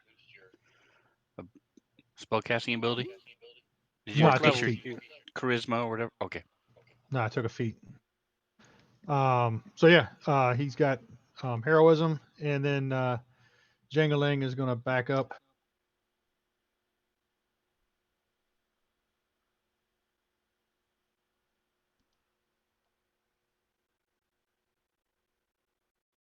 $30 to there.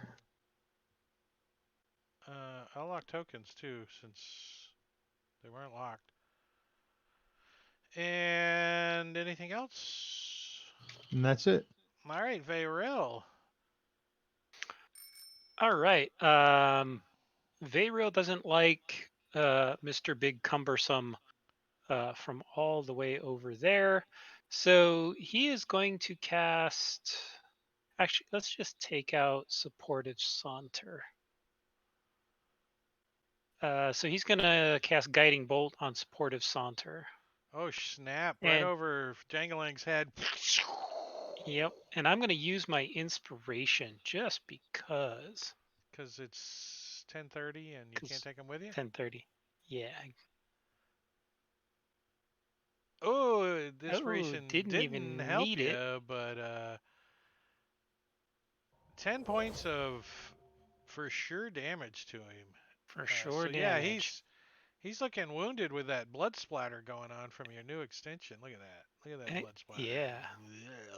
And gave Soleil advantage when he gets to attack.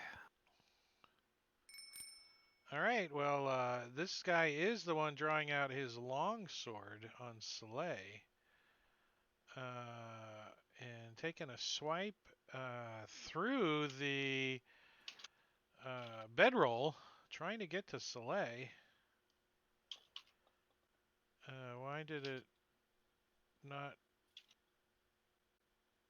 Was it supposed to do anything? Well, he missed anyways.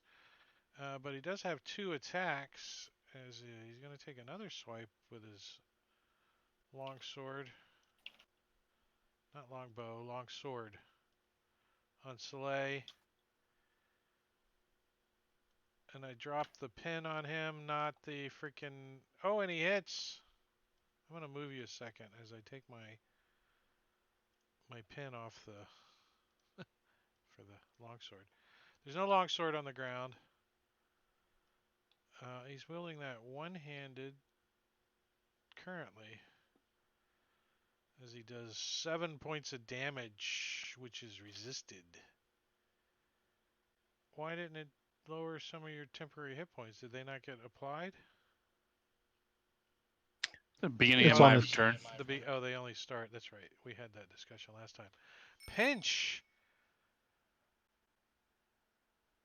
All right. The brave halfling in the back of the party. Exactly. He pulls his short bow up and takes another shot here. That's a hit. Thanks to... And he should get the snit. Yeah, he got it. Oh, Sneak oh, attack. oh. Partially resistant, but not enough as... Not enough. You shoot this thing in the head and clear dead, it goes away. Soleil. Well, Soleil is charging forward, but a lot is going on in his mind because he knows this string that's tied his bedroll to his ankle was not there when he went to the bathroom and when he was done with his watch. So he knows it's either Lumina or Pinch. But in the Mage hand. meantime, he's got Yeah. another enemy to deal with. Well, he'll deal with that in a minute. Can you practice mage hand tying a knot with one hand? I don't know. So he runs up, swings as again this green spectral creature with these tentacles, looks like a squash jellyfish, rises up behind him, flanking the creature. And I swing with my sword. A flumph. A magical flumph appears behind him. Oh, a nice hit because you had advantage. Backpack. With my dirty 20, slice into it as the thing explodes behind him. It tries to jump out of the way. And succeeds.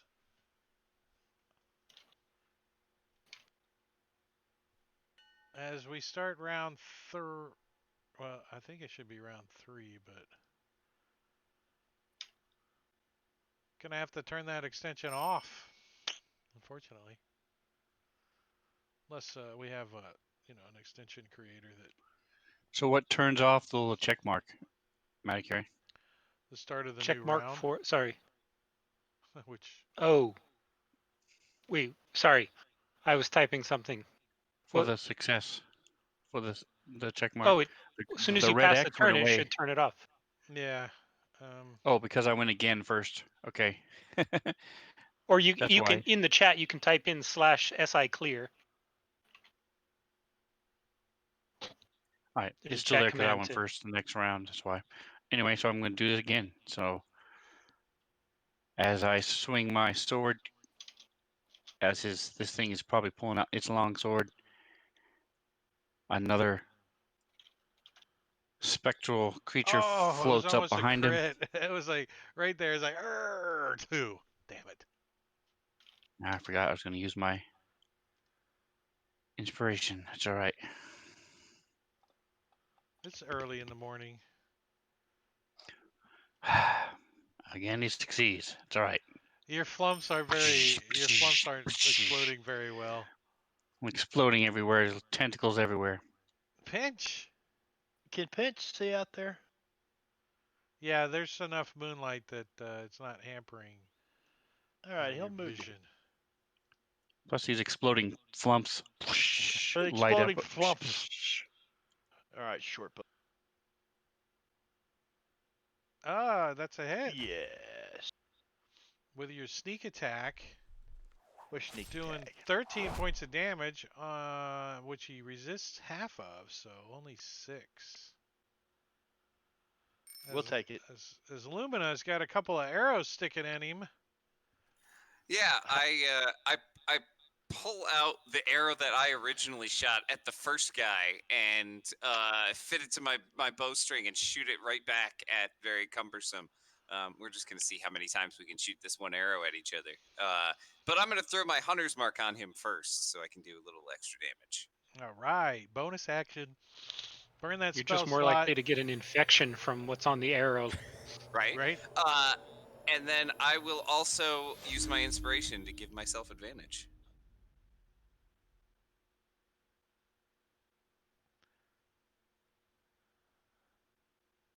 Which took away your fumble. Nice. Nice. As you hit and do 17 points of damage, half of which are resisted. So 8. And yes, he does drop this evil-looking longbow on the ground and pulls out his longsword and is going to attack Soleil with it, swiping at your in midsection with his longsword. He connects, shoop, doing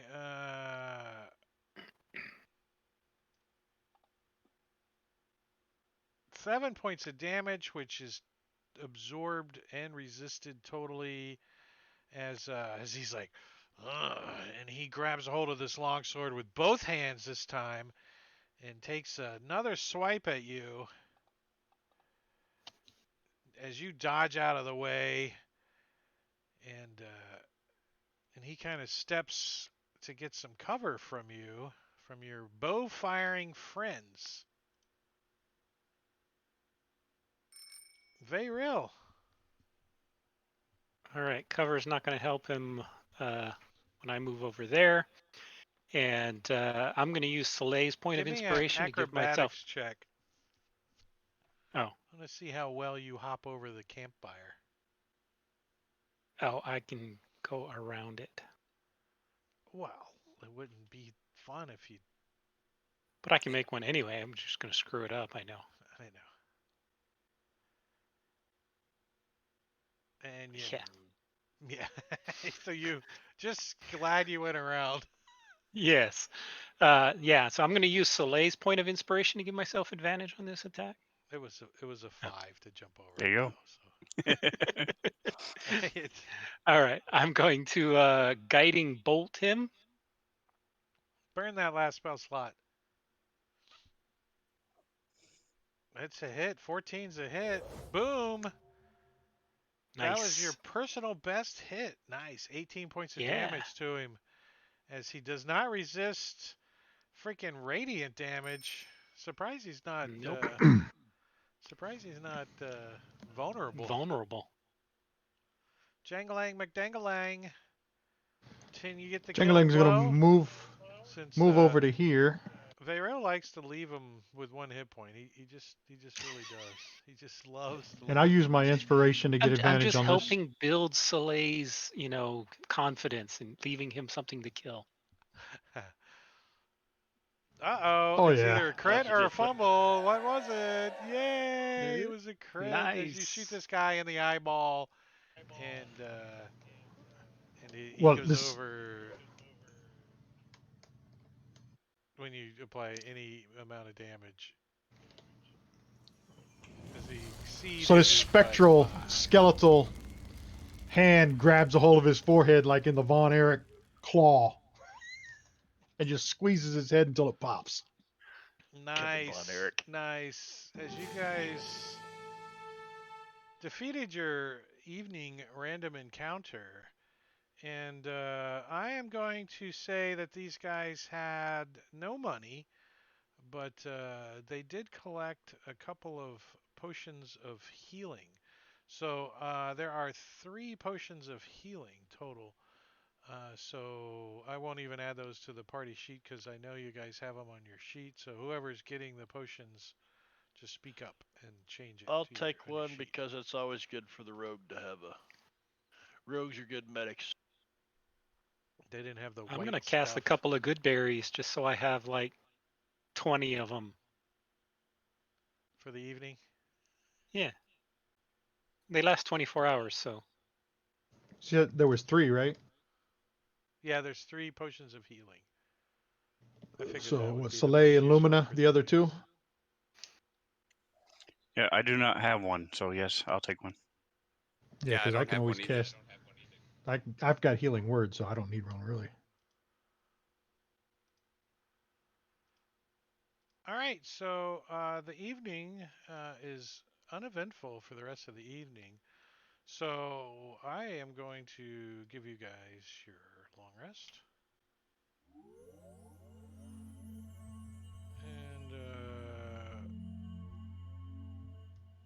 we're going to roll for the next day. Do we level up? Nope, you don't level up. And Damn. Hate to miss out because we didn't ask. but before you guys never make know, it right? into Summit Hall, you do have a random encounter. So let's oops. Is there a reason I have Soleil's character sheet? I don't know. Do we recognize these whites? Are they part of the priest caravan? No, they're just some random encounter. And I've the never had another character's last- character sheet before. I don't know why. Feel you free have to his add as much character gold sheet. as you want. Right? Upgrade those hit points. Did I drop his character sheet onto your token or something? I don't know. You must have or something. I've got his character sheet and I see all his stuff. I've never seen it before. Very strange. Too bad you can't see it on your split monitors. I know. Too bad I can't stretch the screen and keep it up.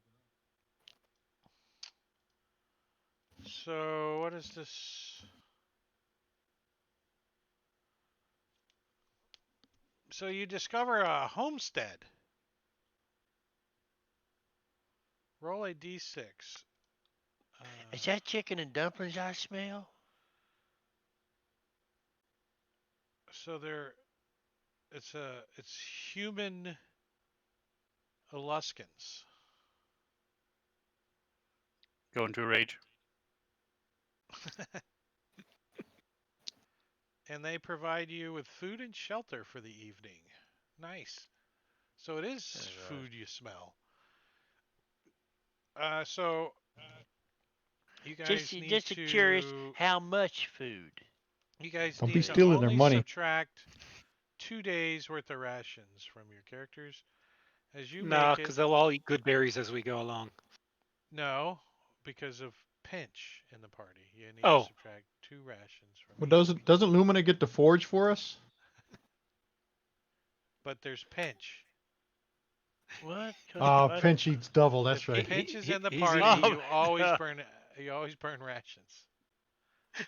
No matter what other resources you have. No matter what happens, you always burn rations.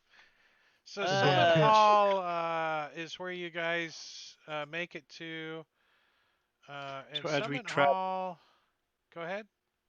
As we travel, I'm going to be talking to Varel and trying to get some ideas and practice, trying to better control these mystical beings that I can make explode, because it looked cool, but it didn't do anything. So I'm going to talk to him and see if I can't. And I'm going to Make it work. advise him that the best way to learn to control them is to imbibe of sacred substances and free your mind of the constraints of rage and allow your mind and body to become one and control these spiritual creatures that you are summoning. So I then I'm happen going to to have go over and talk several to pouches of them if you'd like some. Lumina He needs some anger management. and ask him the same question and see if I get a real answer from him. What's I don't see what the problem is. It seems to be working fine right now. They just jump out of the way. So, Summit Hall was established long ago as a fortified monastery by the Knights of Samular. Samular, an ancient order dedicated to Tyr, the god of justice. A paladin of Tyr named Samular Caradun founded the order and its monastery. A tomb within the monastery supposedly contains Samular remains. The overseer of Summit Hall is a female Tetherian human knight of Tyr. Her name is Lady Usian Stormbanner, and her veterans, many of them scarred and grim, train novice and instruct them on the moral rule of the knights.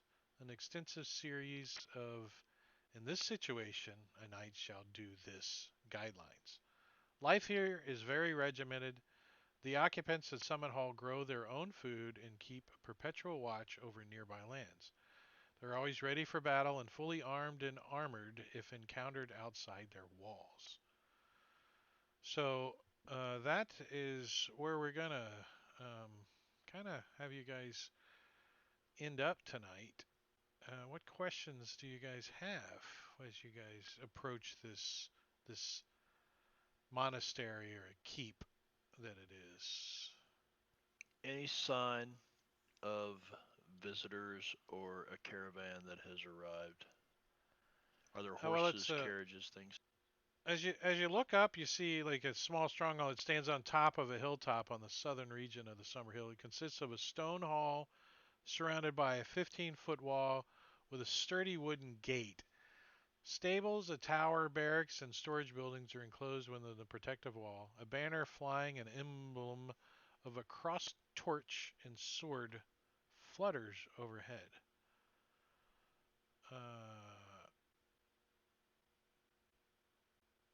So no, you don't. From out here, outside the gates, you don't see or anyone that has set up an encampment outside the walls. We got to bang on the door. Currently, the time Well, you do and see date guards is up near the gate. Boom, boom, couple of night-looking guys. As you It's guys. not 6 a.m. though, is it? No, it is. Wait, we need to pass the time too. Let me do that. Yeah. Thank you for the reminder. It is actually 1 p.m. And let me make sure that you guys have a long rest. Wait, it took 2 days for them to expire? You press the add date twice and then the rage expired. Yeah, it only expires if you change the time, not the day. Oh, weird. That's a bug. Yeah. I'll let him know. Because I hit 6 a.m. and 6 a.m. and it changed the day, but if you don't change the time, it doesn't. And Soleil's going to cut off 6 inches from the length of his blanket, because in his mind, if the blanket doesn't cover his feet, then they won't be able to tie a string around his ankle anymore. Well, if you cut off 6 inches from the top of your blanket and sew it onto the bottom of the blanket, you've made it longer. It's daylight savings time as well, Same difference. Just, I don't. Did Soleil ever say anything about the blanket being tied to his foot? He grumbled about it for the rest of the time. Exactly. He's a very, very surly and didn't actually make any accusations, but he's grumbly and he's cutting his blanket with his dagger. Bitching and whining. He's staring at Lumina and Pitch.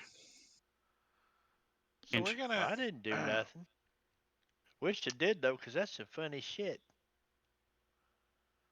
We're gonna call it right here as you guys approach this Summit Hall, and and look up at the gates, and one of the knights says, "Hail, travelers! What brings you to Summit Hall?" And that's where we're going to stop it for the evening and pick it up next week here at 8 o'clock on Tuesday. But tomorrow I'm off, and Thursday we're playing some Deadlands, are we? So over We should on at this point. Yes. if Marvania doesn't have to go out of town for an emergency ISP reboot, he will be running Deadlands over on his stream, which I'm a player on. If you guys want to follow him over there, there's his information right there. You can click on that Twitch. You can follow him on Facebook, on YouTube, all that jazz. That's tomorrow, Thursday at 8 p.m. Eastern. And then Friday, right here on this channel at 8 p.m. is Empire of the Ghouls that Matakuri is running. We flip-flop every Friday. I run Jungles of Chult, and he runs Empire of the Ghouls, and I get to play. I get to play D&D too. So that's 8 o'clock on Friday. And then over on Rob2E's stream on Saturday, me, Matakuri, and Barbania, and is Sven there too? Sven. Sven. I get confused. And Sven, but not the two middle guys, are playing Icewind Dale, Rime of the Frost Maiden, and we're gonna see who survived the Dragon Rampage in 10 Towns. Nobody. Not too many. Not too many. Nobody. survived. That wasn't even meant to be beat. That encounter. That. Well, there's we're gonna have a little, I think a little rewind, and you guys might get an opportunity to actually do something. I think I did some math wrong. I have to check it out, but if I did, I'll do a quick rewind because it doesn't really affect anything other than I Thanks for read tonight, some Drake. stuff. Yeah, and then appreciate your back hard here work. on Tuesday, Sunday. We might be gaming on Sunday. I'll have to check with the guys. So on Sunday against the Giants right here with my Purple Dragons crew, my homeboys on Sunday at 8 o'clock. We're playing some against the Giants from the Yawning Portal. So here's all my info. If you want to click on the YouTube link right there and follow me over or subscribe to my channel on YouTube. And if you do that and send me your mailing address, I'll mail you $1. I'm buying subscribers on YouTube right now. And so far, I have sent no dollars out. None. No one wants to give me their address.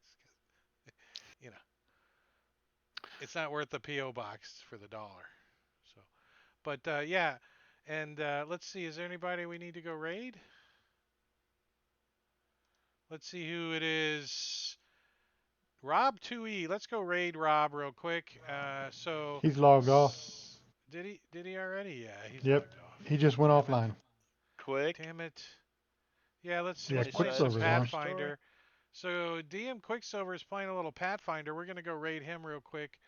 So say goodnight to everybody and stick around, chat. We're gonna go raid, but we'll see you guys around.